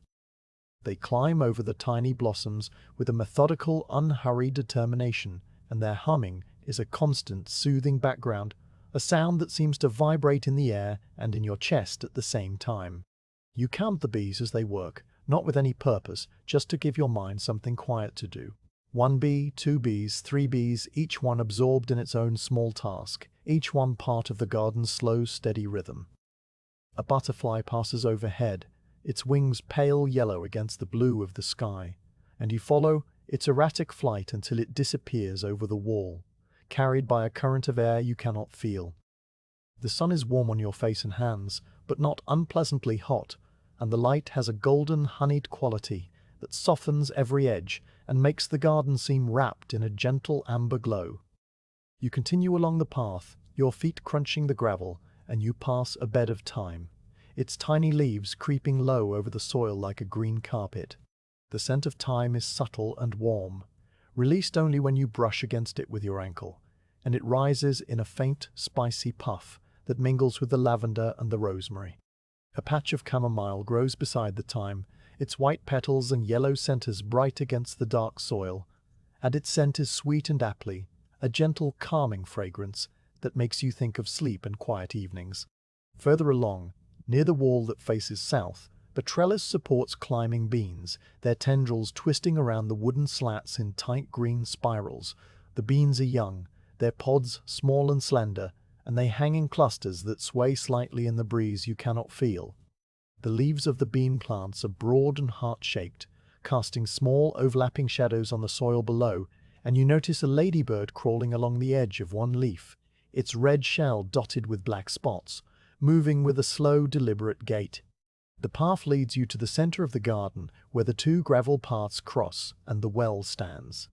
The well is old, its circular stone rim worn smooth by centuries of hands and ropes and the rubbing of wooden buckets.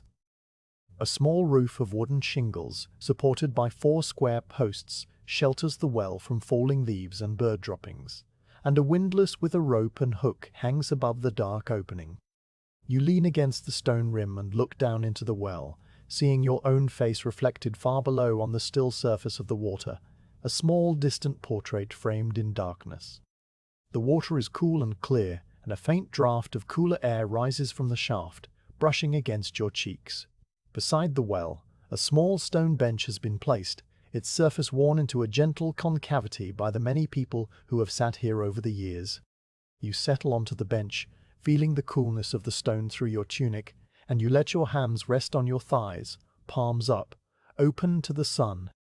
The bench faces the eastern tower, and from here you can see the high, narrow windows of the chapel above, their glass dark and opaque. The doves that nest in the eaves are cooing softly, their calls a repetitive 2-note pattern that rises and falls and rises again, blending with the hum of the bees and the distant, faint clang of the blacksmith's hammer from the outer bailey. You close your eyes for a moment, not to sleep, but simply to rest, letting the sounds of the garden wash over you in gentle waves. The doves coo, the bees hum, the gravel crunches softly as someone walks along a distant path. The sun presses against your closed eyelids, creating a warm reddish darkness, and you feel the muscles of your shoulders and neck loosen, the tension of the morning's duties draining away into the stone of the bench. Your breathing slows, matching the rhythm of the garden, and you simply sit, present and still, asking nothing of the moment but what it offers freely. When you open your eyes again, the garden boy has appeared on the far side of the path, carrying a wooden washing bucket in each hand. He's a boy of perhaps 10 years, with brown hair that flops over his forehead and a splash of freckles across his nose, and he walks with the careful, measured steps of someone who has been told not to spill. The water in the buckets sloshes gently with each step, a soft, liquid sound that blends with the doves and the bees. He sees you sitting on the bench and offers a quiet smile, the kind of smile that passes between people who share a space in comfortable silence, and you nod in return. He continues on his rounds, tipping a thin stream of water from his dipper onto the roots of the beans, then the thyme, then the sage. And you watch him go, his small figure moving through the neat geometry of the garden like a slow, purposeful bee. The light has shifted slightly during your time on the bench, the sun moving a small distance across the sky, and the shadows of the tower and the walls have stretched a little further across the ground. You notice the way the light filters through the leaves of a young apple tree that grows near the chapel wall, its branches still slender and its leaves a bright translucent green. The leaves are in constant gentle motion, stirred by a breeze you can barely feel, and the light that passes through them falls on the packed earth in dappled, shifting shapes that dance and flicker like a slow, silent flame. The patterns change from moment to moment, never repeating exactly, and you watch them for a long while, your mind quiet and still, letting the simple beauty of the moving light fill your senses. The apple tree has small hard fruits on its branches, still green and unripe, no larger than a child's fist. They hang among the leaves like hidden treasures, their skins smooth and slightly dusty, and you imagine the day in autumn when they will be picked, their flesh crisp and sweet, their skins blushed with red. But that is months away, and for now they are content to grow slowly, swelling a little each day, drinking the sun and the water and the nutrients from the deep, dark soil. A blackbird lands on the rim of the well, its feathers glossy and black, its beak a bright, vivid orange. It cocks its head to one side, eyeing you with a bright, curious gaze, and then dips its beak into the shallow puddle of water that has collected on the stone rim. It drinks in quick, delicate sips, tilting its head back to swallow, and then it flaps its feathers and flies away, its wings making a soft, whirring sound as it disappears over the wall. You rise from the bench, feeling the slight stiffness in your legs from sitting too long, and you stretch again, your arms reaching upward, your fingers spread wide. The garden continues its quiet, steady life around you, the bees still humming, the doves still cooing, the garden boy now disappearing through a small gate at the far end of the garden, his buckets empty and swinging at his sides. You brush a stray lavender flower from your sleeve, the tiny purple blossom falling to the gravel where it will be trodden underfoot, and release its scent one final time. And then you turn and walk back along the path toward the kitchen door. The gravel crunches under your shoes, the same soft, rhythmic sound, and the scent of the garden follows you, clinging to your clothes and your skin and your hair. You pause at the rosemary bush one last time, touching the spot where you plucked the sprig, and you notice a new shoot growing there, tiny and pale green, already reaching toward the light. The rosemary will recover, as it always does, and by the time you return tomorrow, the sprig will be a memory, and the bush will be whole again. You lift the latch of the kitchen door and step back inside, and the garden's brightness gives way to the dimmer, warmer light of the kitchen. The fire still glows in the hearth, a bed of deep orange embers, and the head cook looks up from her stool, her expression calm and unsurprised. You nod to her, and she nods back, and you cross to your usual spot near the hearth, settling onto your stool with a quiet sigh. The grey cat opens one eye, sees that it is only you, and closes it again. The afternoon continues its slow, steady passage, and you sit by the hearth, your hands resting on your knees, the scent of rosemary still faint on your fingers. The garden's calm has followed you inside, settling into your mind like a stone dropped into still water, its ripples spreading outward in gentle, fading circles. The kitchen is quiet, the castle is quiet, and the day moves onward, unhurried and peaceful, toward the evening and the next quiet ritual that waits. As the afternoon light begins to soften into the golden haze of early evening, the kitchen undergoes a quiet transformation. The slow, drowsy pace of the afternoon gives way to a measured, unhurried intensity, like a piece of music that has moved from a gentle adagio into a slightly quicker tempo without ever becoming rushed. The fire in the hearth, which has slumbered through the afternoon beneath its blanket of ash, is now stirred back to life by the scullion, who kneels before it and blows gently through a hollow iron tube until the embers glow bright and a new flame catches on the split logs of beechwood he has laid. The light in the kitchen changes with the fire's revival, shifting from the pale, diffuse glow of the afternoon windows to the warm, dancing orange of the flames, and the shadows that stretch across the flagstones become deeper and more animated. You have been sitting on your stool near the hearth, your hands resting loosely on your knees, your mind drifting in the quiet space between duties. As the kitchen awakens around you, you straighten your back and let your attention return to the present moment. The grey cat, disturbed by the scullion's movements, rises from its sack, stretches its front legs out long and its back into a high arch, and then pads silently away toward the pantry, where the mice will be stirring in the evening cool. You watch it go, its tail held high like a small furry banner, and then you turn your gaze to the work that is beginning.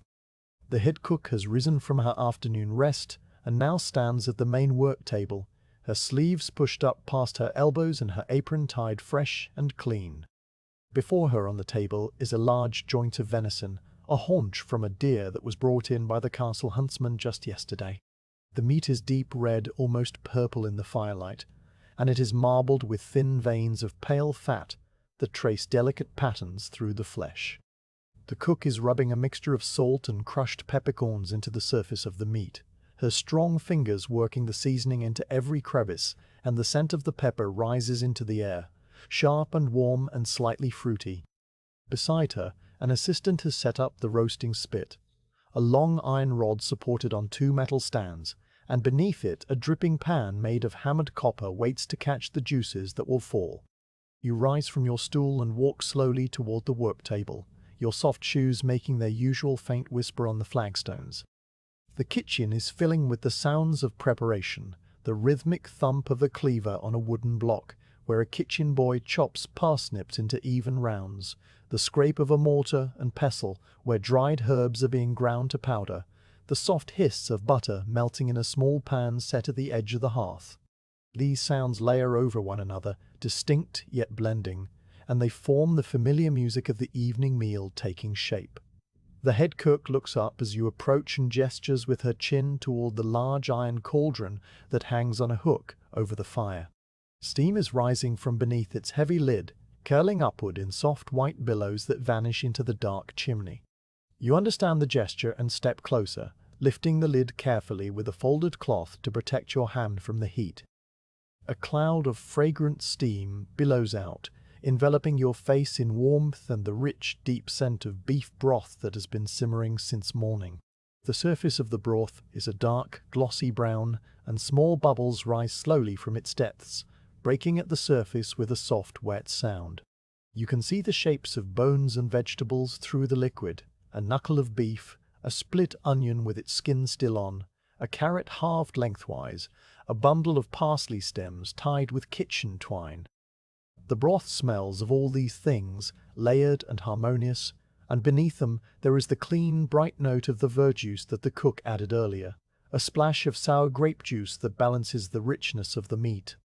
You take your silver-tasting spoon from your belt pouch and dip it into the broth, lifting a small amount.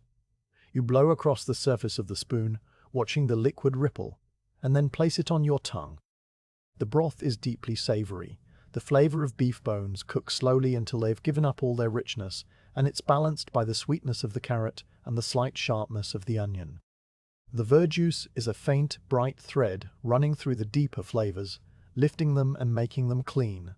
The salt is perfect, just enough to enhance the taste without being noticeable in itself. You hold the broth in your mouth for the full count of 20, letting its warmth spread across your tongue, and then you swallow, feeling the heat travel down your throat and settle in your stomach.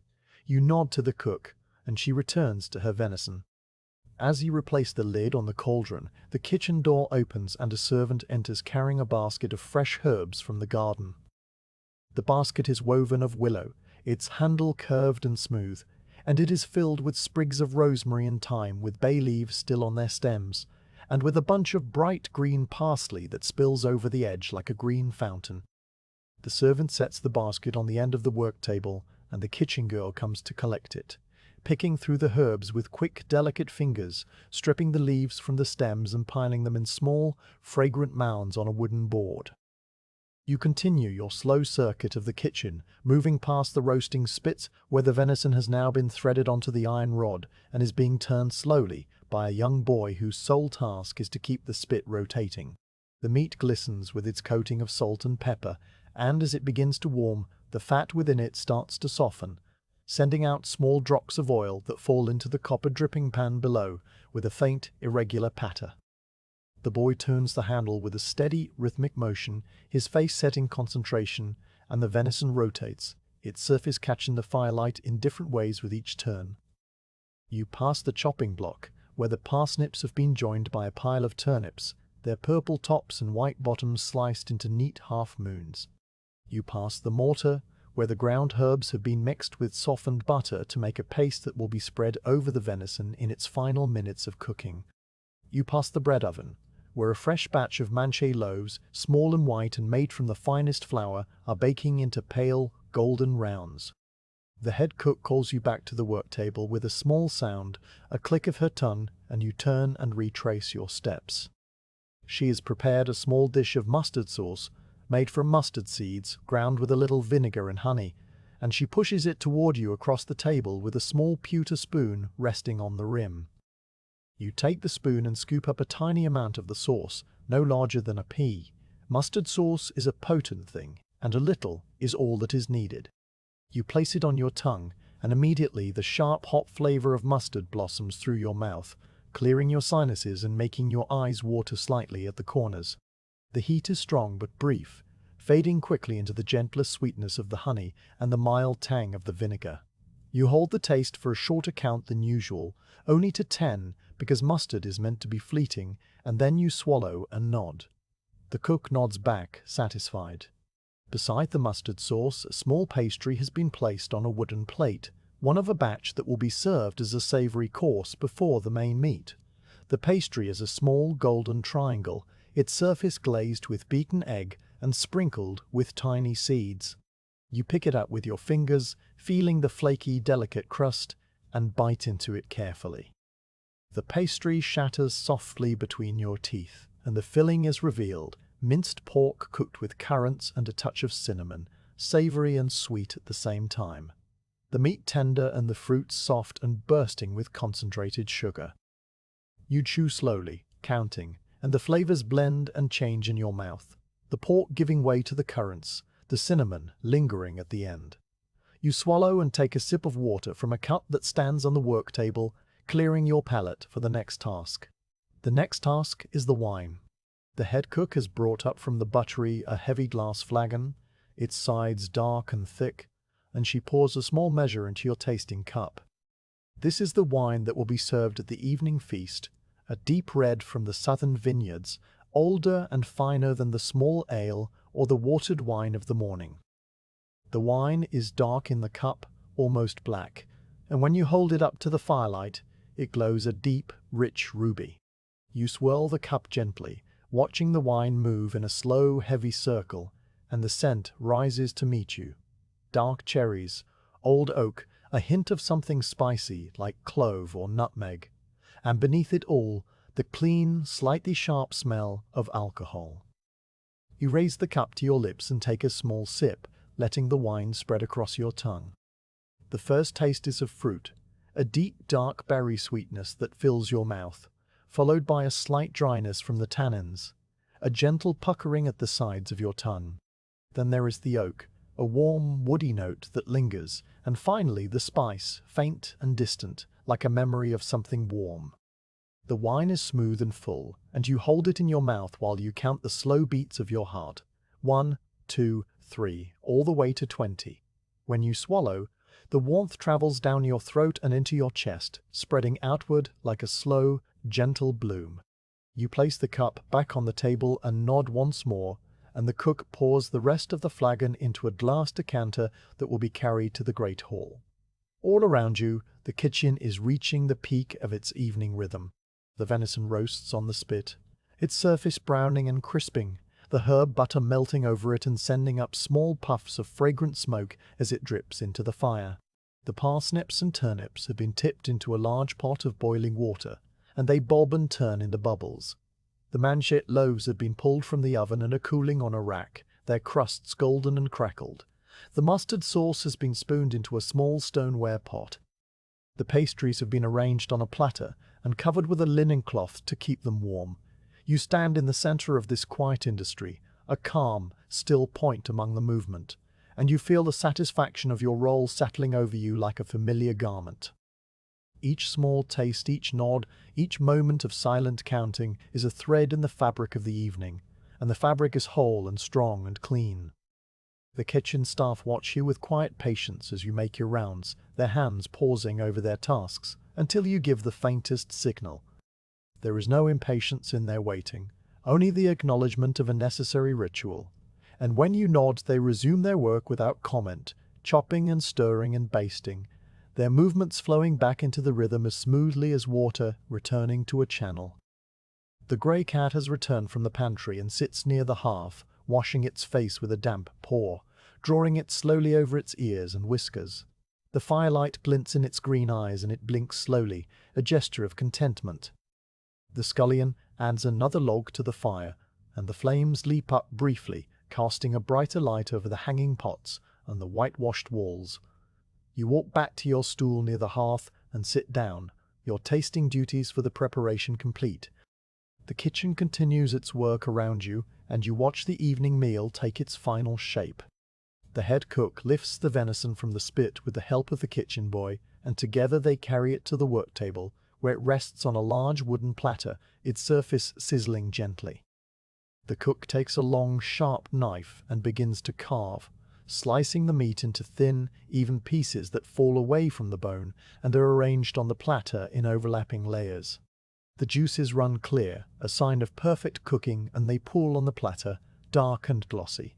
The parsnips and turnips are drained and tossed with a knob of butter and a scattering of chopped parsley. The manchet loaves are placed in a wicker basket lined with a clean linen cloth. The mustard sauce is given a final stir. The decanter of wine is set on a small tray with a single polished goblet. Everything is ready, and the kitchen settles slightly, the intensity of the preparation giving way to the calm of completion. You rise from your stool one last time and walk to the work table, where the head cook is surveying her work with a critical, satisfied eye. She looks at you, and you look at her, and in that look is a shared understanding of a job done well.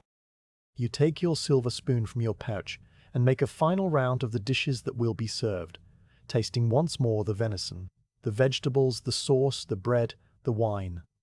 Each taste is as careful as the first, held for the full count, considered and noted, and each one confirms what you already know. The food is good, clean, and safe. You give the head cook your final nod, and she claps her hands softly, a signal to the serving staff. They step forward, a line of young men and women in clean aprons, and they lift the platters and the baskets and the decanter, and they carry them through the archway toward the great hall, where the evening feast will soon begin. The kitchen is quieter now, the main work done, and the staff begin the slow process of cleaning and setting things to rights. The roasting spit is wiped down with a damp cloth, the chopping block is scraped clean. The herb baskets are scraped clean, the herb baskets are emptied and stacked. The fire is allowed to settle once more, though it will be kept alive through the night for the morning's needs. You stand near the hearth and watch this quiet winding down, feeling the pleasant tiredness of a day nearing its end. The grey cat has returned to its spot on the folded sack, and its eyes are closed, its body rising and falling with the slow rhythm of sleep. The head cook has settled onto her stool with a cup of the broth she saved for herself, and she sips it slowly, her gaze distant and peaceful.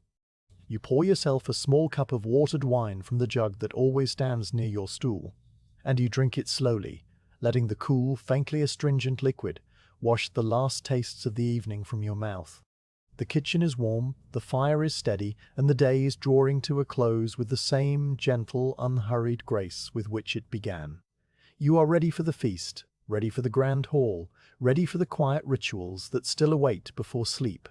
The evening has deepened beyond the high windows of the great hall, and the sky outside has moved through a slow, silent progression of color, from the pale gold of late afternoon to a soft lavender that spread like a watercolor wash across the clouds, and now to a deep, quiet indigo that holds the first faint stars. Inside the hall the torches have been lit, their flames appearing one by one as the torchbearer made his rounds, touching his burning taper to each iron sconce with a soft, practiced motion. The flames lick upward with a gentle hiss, the sound of oil-soaked cloth catching fire, and they settle into a steady, upright burn that casts long, wavering shadows across the tapestries hanging from the stone walls. These shadows move slowly, almost imperceptibly, shifting with every tiny flicker of the flames, so that the woven hunting scenes of stags and hounds and forest leaves seem to breathe in the dancing light. You enter the great hall through the side door near the dais, the same door you've used for every evening feast, and you pause for a moment just inside the threshold to let your senses adjust. The hall is transformed from its morning and afternoon appearances, now dressed for the evening with a richer, deeper atmosphere. The long trestle tables have been set with more care than at noon, their linen cloths replaced with finer ones that have a subtle sheen in the torchlight, their surfaces laid with polished silver plates that gleam with a soft white luster, and with goblets of thick green glass that catch the firelight and hold it in their depths like captured emeralds. Candles in tall iron holders stand at intervals along the tables, their flames small and steady, adding their own light to the general glow. The hall is already filling with courtiers and knights and ladies, their clothing richer now than in the daytime, their woolens replaced by velvets and silks in deep blues and dark reds and muted golds. Their voices rise and fall in a low, continuous murmur, the sound of many conversations blending into a gentle, rolling hum that fills the hall like the distant sound of the sea. There is no urgency in their talk, no sharpness or loudness, only the easy, relaxed exchange of people who have spent their day in quiet pursuits and now gather for the evening meal. The scent of the fresh rushes crushed underfoot mixes with the faint perfume of lavender and meadowsweet, and above it all hangs the clean, slightly smoky smell of the torches. You walk along the edge of the hall, passing behind the seated courtiers, and make your way toward the dais at the far end. Your soft leather shoes make no sound on the flagstones, and you move through the warm, dim light like a shadow, unnoticed and unobtrusive. As you ascend the 3 low steps to the dais, you feel the slight change in perspective, the way the hall opens out before you like a living tapestry of faces and candlelight and muted colors.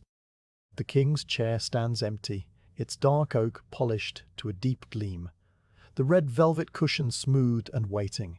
Beside it, the smaller chair for the queen remains unoccupied, as it often does, for she prefers to dine in her own chambers on most evenings. You take your position to the left of the king's chair, your hands clasped loosely in front of you, and you stand still, a calm, vertical presence against the vertical lines of the carved throne. From here you can see the entire hall, and you let your gaze travel slowly over the scene, noting the familiar faces, the arrangement of the tables, the way the torchlight falls on the tapestries and makes the silver plates glow. The minstrel's gallery at the far end of the hall is occupied tonight by a single lutist, a young man with a quiet, focused expression who is tuning his instrument with small, precise adjustments to the pegs. The notes he plucks are soft and scattered, not yet a melody, just a series of gentle, plaintive sounds that drift over the hum of conversation like leaves falling on still water. The high table on the dais has been set with particular care. A white linen cloth of the finest weave covers the dark wood, its edges hanging nearly to the floor and embroidered with a simple pattern of vines and leaves in pale silvery thread. 2 silver plates, larger than those on the lower tables, mark the places for the king and queen, though only the king's will be used.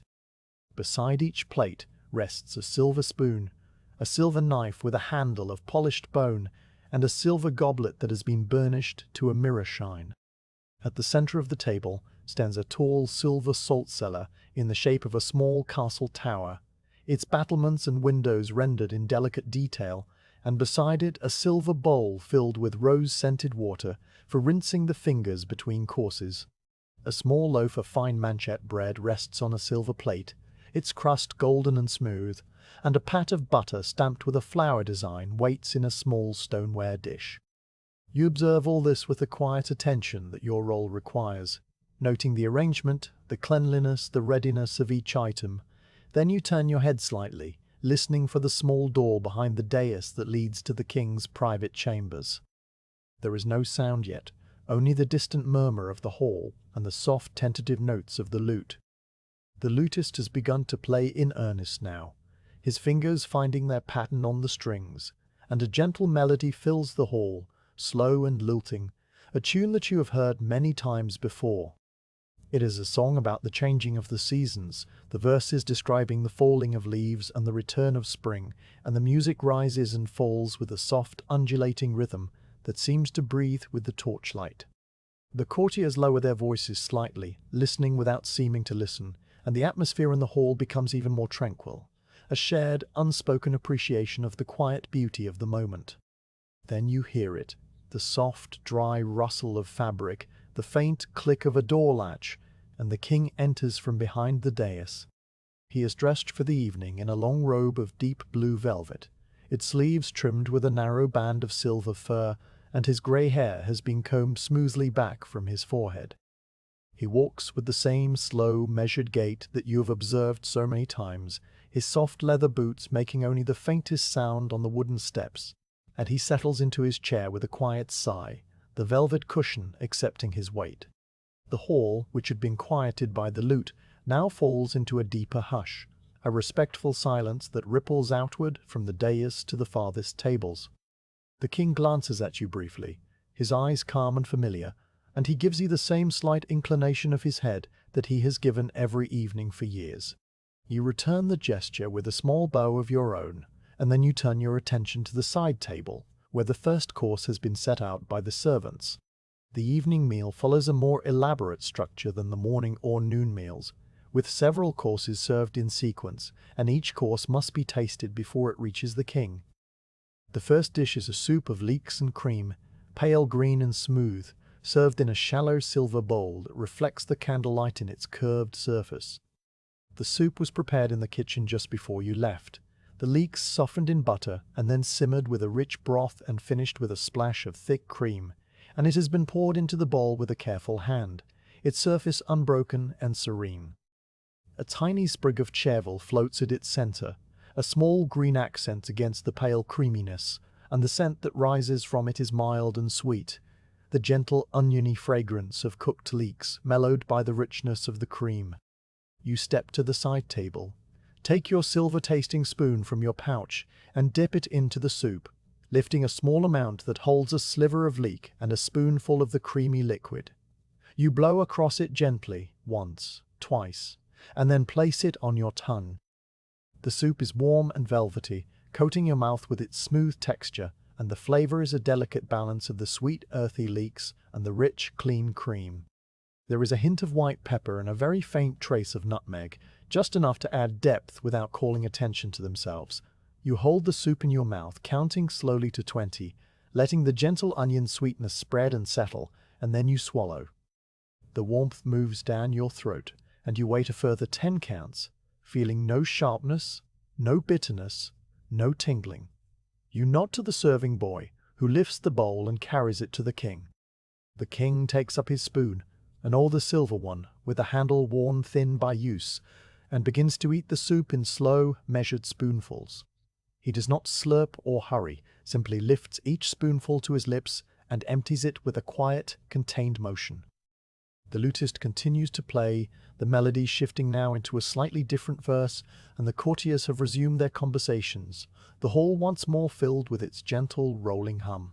The second course arrives on a large silver platter carried by 2 servants, a joint of boiled beef with a parsley sauce. The beef is a cut from the tenderloin, boiled slowly in the same rich broth you tasted earlier in the kitchen, and it is pale and tender, the meat parting under its own weight as the servants set the platter down. The parsley sauce is a bright, vivid green made from fresh parsley, pounded with breadcrumbs and vinegar and a little of the cooking broth, and it is poured over the beef in a thick, generous layer that glistens under the torchlight. Beside the beef, a dish of stewed carrots, glazed with honey and butter, has been added as an accompaniment. You step forward once more, your spoon ready, and you cut a small sliver from the edge of the beef with the edge of the spoon itself, for the meat is so tender that no knife is needed. You lift the piece, dipping it briefly into the parsley sauce so that it is coated in green, and place it on your tongue. The beef is soft and succulent, the fibers parting easily under the lightest pressure of your teeth, and the sauce is fresh and bright, the clean, grassy taste of parsley cutting through the richness of the meat. The combination is balanced and pleasing, and you hold it in your mouth for the full 20 counts, noting the way the parsley lingers at the back of your tongue, a fresh, green aftertaste. You swallow, wait, and nod. The carrots follow. You take a single piece, a round slice of orange carrot that has been cooked until tender but not soft, and you bite into it gently. The honey glaze is sweet and slightly sticky, and the butter gives it a rich, smooth mouthfeel. The carrot itself tastes of the earth, a deep, sweet root flavor that is intensified by the cooking. You chew slowly, counting, and swallow, and again you nod. The king is served, and he eats with the same slow, deliberate pace, cutting the beef with his knife and spearing the carrots with his fork, a utensil that is still a novelty in the court, but which the king has adopted for his own use. The fork is small and silver, with 2 slender tines, and the king handles it with the same ease as his spoon and knife. As the second course is cleared, the lutist pauses in his playing and the hall falls briefly into a deeper quiet, broken only by the soft clink of silver on silver and the rustle of napkins. Then a third course is announced, a salad of fresh cress and violet petals dressed with a light vinaigrette. This dish is a small one, intended to cleanse the palate before the final sweeter courses, and it is served on a silver plate that has been chilled in the buttery, so that the leaves remain cool and crisp. The cress is a bright, vibrant green, its tiny leaves clustered together in a loose mound, and the violet petals are scattered among them like small purple flecks of paint. The vinaigrette is made from oil, a little vinegar, and a pinch of salt, and it has been drizzled over the salad in a thin, even stream. The scent that rises from the plate is peppery and clean, the sharp, fresh smell of the cress mingling with the faint, sweet perfume of the violets. You take a single leaf of cress and a single violet petal on the tip of your spoon, and you place them on your tongue. The cress is crisp and peppery, with a sharp, almost spicy bite that wakes up your mouth, and the violet is soft and slightly sweet, a delicate counterpoint to the cress's assertiveness. The vinaigrette adds a mild tang that brings the 2 flavors together, and as you chew, the peppery finish lingers, clean and bright. You hold the mouthful for a shorter count, only to 10, because the salad is meant to be fleeting, a quick, refreshing pause between heavier courses, and then you swallow and nod. The king eats his salad in 3 or 4 bites, and when he is finished, he rinses his fingers in the rose-scented bowl, dipping them and drying them on his napkin with small, precise movements.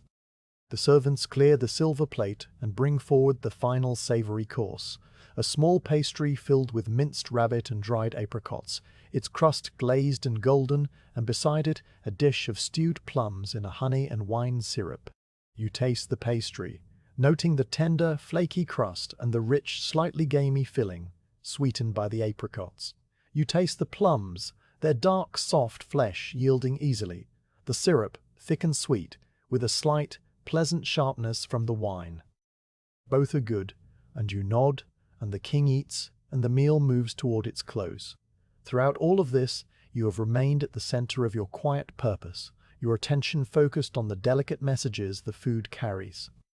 Each tasting is a deliberate ritual, the raising of the spoon, the moment of stillness as the flavor registers, the slow exhale before the next dish arrives. The hum of conversation in the hall rises and falls like soft waves on a distant shore, and you are a still point within it, calm and attentive. The torchlight flickers, the lutist resumes his gentle melody, and the evening deepens around you, peaceful and unhurried, carrying the hall and everyone in it slowly toward the night. The final platter of the evening meal has been cleared, the silver plate that held the small pastries and the dish of stewed plums lifted by the servants and carried back through the long corridor to the kitchen. The great hall is beginning to empty now, the courtiers rising from their benches in 2s and 3s, their conversations winding down into soft, sleepy murmurs as they drift toward the doors that lead to their chambers. The lutist has finished his playing, his instrument tucked under his arm, and he descends from the minstrel's gallery with quiet steps, disappearing through a side door. The torches still burn in their iron sconces, but several have guttered out and the hall is dimmer than it was, the shadows deeper and longer, the remaining light falling in soft golden pools on the white linen cloths and the polished wood of the tables. You remain at your post beside the king's chair, your hands cast loosely in front of you, your posture still upright and attentive despite the lateness of the hour. The king has not yet risen, and until he does, your duty continues. He sits back in his chair, his hands resting on the carved arms, his expression calm and slightly distant. The look of a man who is digesting not only his meal, but the events of a long, quiet day. The rose-scented water in the silver bowl reflects the candlelight in tiny trembling points, and the salt cellar in the shape of a castle tower stands silent and still at the center of the table. The head cook has sent word that the final tasting of the night awaits, and a servant steps onto the dais carrying a small, ornate tray. On the tray rests a single item, a cup of sweetened spiced wine, served in the king's personal goblet. The goblet is a vessel of thick green glass, with a twisted stem and a wide, shallow bowl, and it has been polished until it glows, the torchlight passing through it and casting a deep emerald shadow on the linen cloth. The wine within is dark and glossy, its surface reflecting the flames above in a series of tiny, wavering points of light, like a constellation of small orange stars captured in a circle of glass. You step forward to receive the tray, and the servant bows slightly and withdraws, her soft shoes making no sound on the wooden steps. You are alone on the dais with the king now, the two of you suspended in the quiet of the emptying hall. The king does not speak, but his eyes follow you with a calm, familiar expectation, for he knows this ritual as well as you do, has participated in it from his side for as many years as you have from yours. You lift the goblet carefully from the tray, cradling the bowl in your palm rather than grasping the stem, for the bowl is wide and shallow and requires a steady hand. The glass is cool at first, but the warmth of the wine within seeps through it gradually, warming your palm. You raise the goblet to your nose, closing your eyes briefly, and you inhale the scent of the wine. The fragrance is rich and layered, the deep, fruity smell of dark grapes mulled with spices that have been heated gently to release their essential oils. Cinnamon is the dominant note, warm and sweet and slightly woody, and beneath it there is clove, sharper and more pungent, and a hint of nutmeg, soft and round. There is also the faint citrusy scent of orange peel, a thin strip of which you can see floating on the surface of the wine, its oil shimmering in a delicate iridescent film. You open your eyes and tilt the goblet slightly, watching the wine move in a slow, heavy wave against the side of the glass. It is thicker than ordinary wine, having been reduced slightly over a low flame and sweetened with honey, and it leaves a dark, sticky trace on the inside of the goblet when it recedes. You raise the goblet to your lips, the rim cool against your lower lip, and you take a small sip.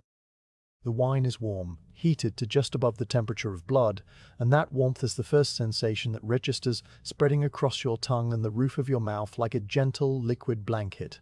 The sweetness comes next, the honey blending with the natural sugars of the reduced wine into a rich, syrupy smoothness that coats your mouth. Then the spices emerge, one by one, like voices in a quiet chorus, the cinnamon, warm and familiar, the clove, sharper and more assertive, pricking the sides of your tongue, the nutmeg, soft and dusty, lingering at the back of your throat. The orange peel adds a bright, citrusy note that cuts through the sweetness and keeps the wine from becoming cloying, and beneath it all there is the clean, slight bitterness of the wine itself, a reminder that this is a drink for a grown man, not a child's sugary posset. You hold the wine in your mouth, letting it rest there while you count. The numbers move through your mind with the slow, steady pace of a walker on a long, familiar path. 1, 2, 3, 4, 5. The warmth of the wine seeps into your gums and the fleshy inside of your cheeks. 6, 7, 8, 9, 10. The spices bloom and fade, their flavors shifting as the liquid moves around your tongue. 11, 12, 13, 14, 15. You feel the slight, pleasant burn of the alcohol at the back of your throat, a gentle heat that is part of the wine's character. 16, 17, 18, 19. You swallow. The warmth travels down your throat and into your chest, spreading outward in a slow, gradual wave that reaches your shoulders and the top of your stomach. You wait a further 10 counts, your attention turned inward, feeling for any sensation that is out of place. There is nothing but the pleasant, comforting warmth of spiced wine settling into your body like a soft, internal blanket. You place the goblet back on the tray with a soft clink, and you turn to the king and nod. The king inclines his head in return, and he reaches out to take the goblet himself, his fingers closing around the twisted stem with the ease of long practice. He raises it to his lips and drinks. A small sip at first, then a longer, deeper draught, and he closes his eyes for a moment as he swallows, savoring the taste. When he opens his eyes again, there is a faint, almost imperceptible smile at the corners of his mouth, and he places the goblet back on the tray and pushes back his chair. The king rises slowly, his hands pressing against the arms of the throne for support, and he stands for a moment, tall and still, his blue velvet robe falling in heavy folds around him. He looks at you, and for a moment his gaze holds yours, a quiet, wordless acknowledgement that passes between two people who have shared a lifetime of small, careful rituals. Then he gives you the same slight inclination of his head that he has given every evening for years, a gesture so familiar it feels like the closing of a book, and he turns and walks toward the private door behind the dais. The door opens and closes with a soft, dry sound, and the king is gone, retiring to his chambers for the night. You stand alone on the dais, the goblet still on the tray beside you, the hall nearly empty now. The servants have returned and are moving among the lower tables, gathering the last of the goblets and napkins, folding the linen cloths and stacking the silver plates. Their movements are quiet and efficient, the tired but practiced motions of people who are ready for their own rest. The torches are being extinguished one by one, the torchbearer using a long-handled snuffer to press the flames into darkness, and the hall grows dimmer with each passing moment, the shadows spreading like slow water across the floor. You help the servants gather the used linens from the high table, folding the fine white cloth into a neat square and placing it on the tray beside the king's goblet. You lift the tray yourself, balancing it on one palm as you have seen the serving boy do so many times, and you walk down the 3 low steps of the dais and across the hall toward the corridor that leads to the kitchen. The flagstones are cool under your shoes, and the rushes rustle softly as you pass, releasing a final faint breath of lavender. The corridor is dim, lit only by a single torch at the far end, and you walk its length slowly, the tray steady in your hand, the goblet and the folded linen and the small silver salt cellar all riding quietly together. The stone walls are cool and close, and your footsteps are the only sound, a soft, rhythmic whisper that echoes gently ahead of you. You pass the niche with the stone saint, his face a pale blur in the darkness, and you pass the iron gate of the buttery, now closed and locked for the night. The air grows warmer as you approach the kitchen, carrying the familiar scent of wood smoke and cooling broth, and the faint, clean smell of soap from the scullery. The kitchen is nearly as dim as the corridor, the fire in the hearth having burned down to a bed of glowing coals that cast a deep, ruddy light over the nearest pots and tables. The head cook is still there, the last of the staff to remain, and she is wiping down the main work table with a damp rag, her movements slow and tired, but still methodical. She looks up as you enter, and her face, limed and weary but content, breaks into a small, tired smile. You set the tray down on the end of the work table and begin to unload it, placing the king's goblet in the wooden rack where it is kept, folding the linen cloth for the laundry, returning the salt cellar to its shelf. The cook watches you for a moment, then gestures to a small pot that sits at the edge of the hearth, its lid slightly askew. You walk over and lift the lid, and the scent of warm milk rises to meet you, sweet and comforting. The cook has heated a small amount of milk for you, a quiet kindness that she performs on most nights, and you pour it into a clay cup and drink it slowly, standing by the hearth, the warmth of the dying embers on your face. The milk is fresh and creamy, with a thin skin forming on its surface that you break with your lip, and it tastes of the sweet grassy milk of the castle's own cows, brought in just this morning. You drink it down, feeling its warmth settle in your stomach alongside the spiced wine, and then you rinse the cup in the bucket of clean water that stands near the door and set it upside down on the draining board. The cook has finished her wiping and is untying her apron, hanging it on a hook near the hearth where it will wait for her tomorrow. She gives you a final nod, a quiet good night, and then she turns and walks away through the archway that leads to her own small chamber off the kitchen. Her footsteps fade and you are alone in the kitchen. The grey cat, the only other living presence, still curled on its sack, its sides rising and falling with the slow, steady rhythm of deep sleep. You stand by the hearth for a long moment, letting the quiet of the kitchen settle around you. The embers shift and settle with a soft, papery sound, and a tiny shower of sparks rises briefly into the chimney before vanishing. The copper pots hang motionless on their hooks. The work tables are clean and bare. The pantry door is closed. Everything is in its place, everything is at rest, and the day's long, quiet work is complete. You reach down and scratch the grey cat behind its ears, and it stirs slightly, purring without opening its eyes. Then you straighten, take a candle stub from the box on the shelf, light it from the embers with a thin splint of wood, and make your way out of the kitchen and toward the narrow spiral staircase that leads to your chamber. The candle flame is small and steady, and it casts a soft, wavering circle of light on the stone steps as you climb, your hand trailing against the cool wall, your feet finding the worn dips in the stairs by memory and by touch. Your chamber is waiting for you, small and dark and quiet, and you push open the heavy oak door with the same low groan that you heard this morning, a sound so familiar it no longer registers as sound, only as the feeling of arrival. The day is over, the last cup has been tasted, and the night stretches ahead, peaceful and still, ready to receive you into its quiet embrace. The spiral staircase curves upward through the thickness of the castle wall, its worn stone steps dipping gently in the center from centuries of passing feet, and you climb them slowly, your soft leather shoes finding their familiar purchase on each tread. The candle stub you lit from the kitchen embers burns with a small, steady flame that casts a wavering circle of pale gold on the grey stone before you, and you cup your free hand around it to shield it from the draught that always moves through the stairwell.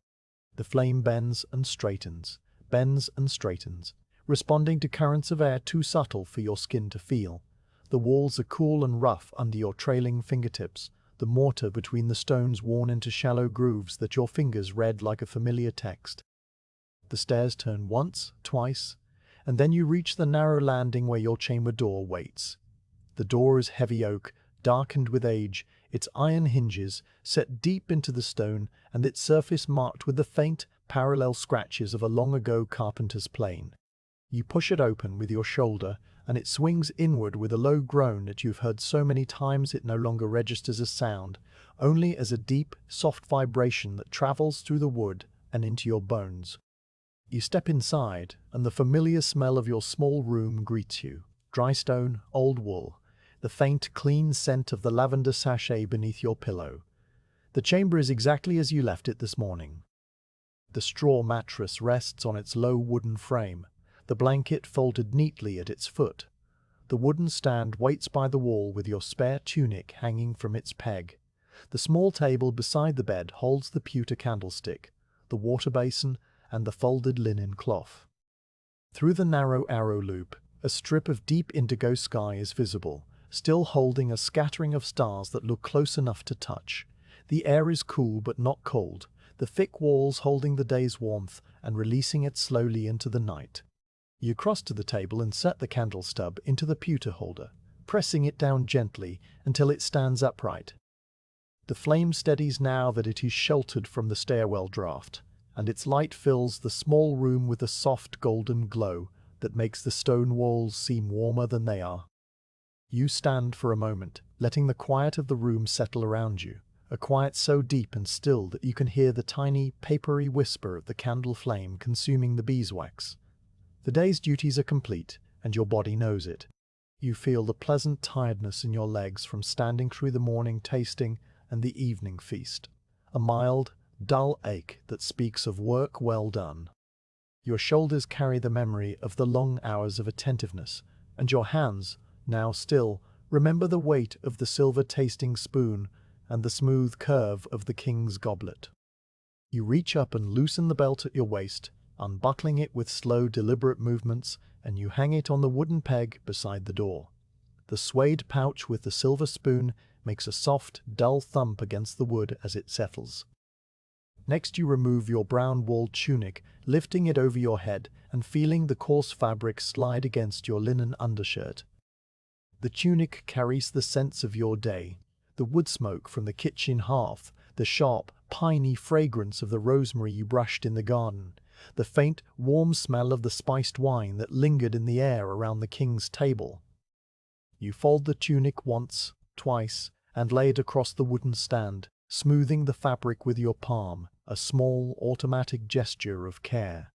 The linen undershirt you leave on, its softness familiar against your skin, washed so many times that it has become almost weightless.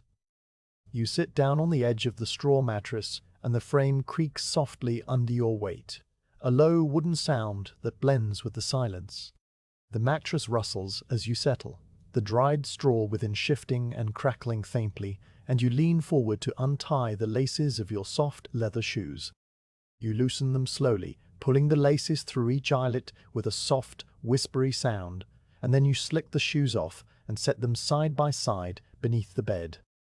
Your bare feet rest on the wooden floorboards, feeling their smooth, cool surface, the grain of the wood faintly ridged under your soles. For a few minutes you simply sit, your hands resting on your thighs, your breathing slow and even. The castle at night is not silent. It has its own voice, a collection of small, distant sounds that speak of a great building settling into sleep.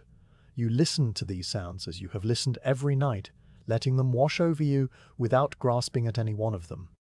The first sound is the distant chime of the watchman's bell from the gatehouse tower, a single clear note that rolls through the stone walls like a soft ripple crossing a still pond.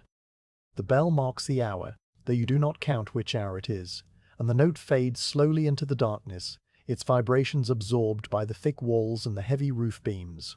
A moment later the watchman's voice calls out, a low, rhythmic cry that the night is quiet and all is well, the words indistinct but the tone calm and reassuring. After the bell fades, other sounds emerge. There is the soft creak of a floorboard in the corridor beyond your door, the sound of the castle itself, breathing, its ancient timbers contracting in the cool of the night. The creak comes once and then is gone, leaving a deeper stillness in its wake. From somewhere far below, in the kitchen or the scullery, comes the faint metallic clink of a pot being moved, the last of the servants finishing the final cleaning tasks before they too retire. The sound is muffled by distance and stone, and it reaches you as a gentle, almost musical note. Through the arrow loop, the night air brings the whisper of wind moving across the castle's outer walls, a soft, sibilant sound that rises and falls like the breathing of a great sleeping animal. The wind carries with it the cool, clean scent of the open countryside beyond the walls, the smell of damp grass and distant water, and it slips into your room in a thin, invisible stream that makes the candle flame flicker once before steadying again. The arrow loop's narrow opening frames a patch of sky where the stars shine with a cold, steady light, and you can see a single bright star just to the left of the opening, hanging there like a tiny silver lantern. You let these sounds and sights wash over you as you sit on the edge of the bed, your body still, your mind quiet. The day is behind you now, and you feel no need to review it in words or in any formal way.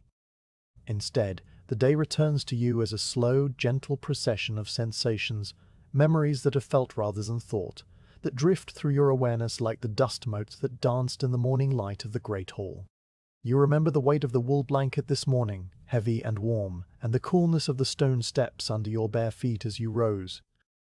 You remember the warmth of the kitchen hearth against your left side, the way the firelight played over the hanging copper pots, the soft hiss of steam rising from the broth cauldron.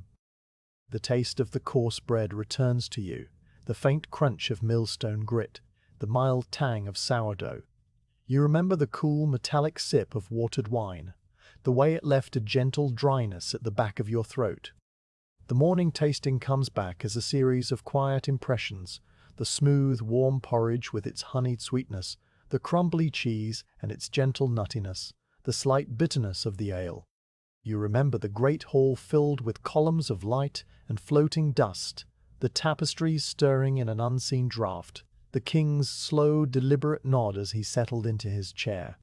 The afternoon in the garden returns to you now, the crunch of gravel under your shoes, the sharp, piney scent of rosemary on your fingers, the soft, velvety leaves of sage brushing your palm. You remember the bees moving among the lavender, their low, steady hum, and the way the doves cooed from the chapel eaves. You remember sitting on the stone bench by the well, the sun on your face, the sound of the garden boy's watering bucket sloshing gently as he passed. The garden's calm has followed you through the rest of the day, a quiet green presence at the back of your mind. The evening feast is a memory of warmth and gentle light, the hiss of the torches in the great hall, the green gleam of the glass goblets, the soft melody of the lute drifting from the minstrel's gallery. You remember the taste of the leek soup, smooth and creamy, the tender beef with its bright parsley sauce, the peppery bite of the cress and the delicate sweetness of the violet petals. And finally, the last cup of spiced wine, warm and sweet and fragrant with cinnamon and clove, its heat spreading through your chest like a small, friendly ember. These memories do not come in any particular order, nor do they demand your attention. They simply drift, one sensation blending into the next, a quiet, continuous stream of experience that makes up the fabric of your day. There is no urgency in this reflection, no need to judge or evaluate or plan. There is only the gentle acknowledgement of a day, lived in careful, attentive quiet, a day made of small actions and small satisfactions. You sigh softly, a quiet exhalation that you were not aware of holding, and you feel the last of the day's tension drain from your shoulders and neck. Your body is growing heavier, sinking into the mattress, and your eyelids feel the pleasant, sandy weight of approaching sleep. But before you lie down, there is one final ritual, the last small action of your day. You lean forward and lift the water basin from the table, pouring a little of the cool water into the cupped palm of your hand. You splash it onto your face, the coolness chasing away the faint, sticky residue of the spiced wine and the warmth of the kitchen. The water trickles down your chin and drips back into the basin with a soft, pattering sound. You dry your face with the folded linen cloth, patting your skin gently, and then you fold the cloth again and set it back beside the basin. The candle on the table has burned lower now, the flame shrinking as the wax pool at its base grows deeper. The light it casts is softer, more golden, and it paints the walls of your chamber in warm, wavering tones. You watch the flame for a long moment, the way it dances and sways, the way its tip is always moving, never still. The flame has been your companion through many nights, its small, steady presence a quiet comfort in the darkness, and you feel a sense of gratitude for its simple light. You lean forward, bringing your face close to the candle, and you purse your lips. The breath you release is gentle and controlled, and the flame gutters once, twice, and then goes out, leaving a thin, curling trail of smoke that rises upward in a lazy spiral. The smoke catches the faint light from the arrow loop, its grey tendrils twisting and folding in on themselves, and then it dissipates into the darkness, its scent of extinguished beeswax filling the room with a clean, slightly sweet fragrance. The room is dark now, lit only by the cold, distant light of the stars through the narrow window slit. That light falls in a pale silver stripe across the foot of your bed, illuminating the folds of the wool blanket and the edge of the straw mattress. The darkness is not complete, but layered, softer near the window and deeper in the corners, and your eyes, already accustomed to the dimness, find comfort in its gentle, enfolding presence. You lie back on the mattress, your body sinking into the straw that rustles and settles beneath you, conforming to the shape of your shoulders and hips. The pillow is soft and yielding, the lavender sachet releasing a faint, clean fragrance that you breathe in deeply, letting it fill your lungs and calm your thoughts. You pull the wool blanket up to your chin, feeling its weight press evenly across your chest and legs, a weight that is both grounding and comforting, like a gentle, sustained embrace. Your arms rest at your sides, your hands loose and open, and you let your legs straighten, your feet pointing toward the foot of the bed. The mattress supports you fully, and you feel the subtle hardness of the wooden frame beneath it, a solid, reassuring presence. The straw within the mattress shifts one last time, with a soft, crackling sigh, and then it is still. You close your eyes, and the darkness behind your lids is a warm, velvety black, softer than the darkness of the room. Your breathing slows, deepening into a steady, rhythmic pattern that rises and falls without conscious effort. You are aware of the cool air on your face, the warmth of the blanket around your body, the faint scent of lavender and extinguished candle and old stone. The distant sounds of the castle continue their quiet, nocturnal chorus. The watchman's bell, muffled and far away now, the gentle creak of a timber settling, the whisper of wind through the arrow loop. Sleep approaches like a slow tide, lapping at the edges of your awareness with soft, insistent waves. You feel your thoughts begin to loosen, their edges blurring and softening, one idea flowing into the next without resistance. The day's sensations drift through your mind one final time. The warmth of the hearth, the crunch of gravel, the taste of wine, the hum of bees. They circle gently like leaves spiraling down through still autumn air, and then they settle, coming to rest in the quiet depths of your memory. The castle wraps itself around you, a great stone body holding you within its ancient heart, and you feel yourself a small, safe part of its long, slow life. The walls that have sheltered kings and cooks and servants and cats now shelter you, their thickness a barrier against the night's cold and the world's noise. The tower rises above you into the starry sky, the flagstones stretch below you into the dark earth, and you float in the quiet space between, weightless and at peace. Your breathing has become so slow and deep that it is almost imperceptible, your chest rising and falling in a gentle continuous motion. Your face is relaxed, the small lines around your mouth and eyes smoothed away by the approach of sleep. Your hands lie still on the blanket, the fingers slightly curled, the silver spoon safe in its pouch on the peg beside the door. The day is over, the duties are complete, and there is nothing more that is required of you. The night stretches on in its quiet, timeless way, the stars turning slowly overhead, the watchman making his rounds on the battlements, the grey cat prowling the kitchen in search of mice. The castle breathes, its walls expanding and contracting with the cool of the night, its timbers creaking, its embers dying in the hearth. And you, in your small chamber, drift on the gentle current of sleep, carried forward into dreams that are calm and formless, made of warm light and soft sounds, and the quiet, steady rhythm of a life lived in careful, attentive peace.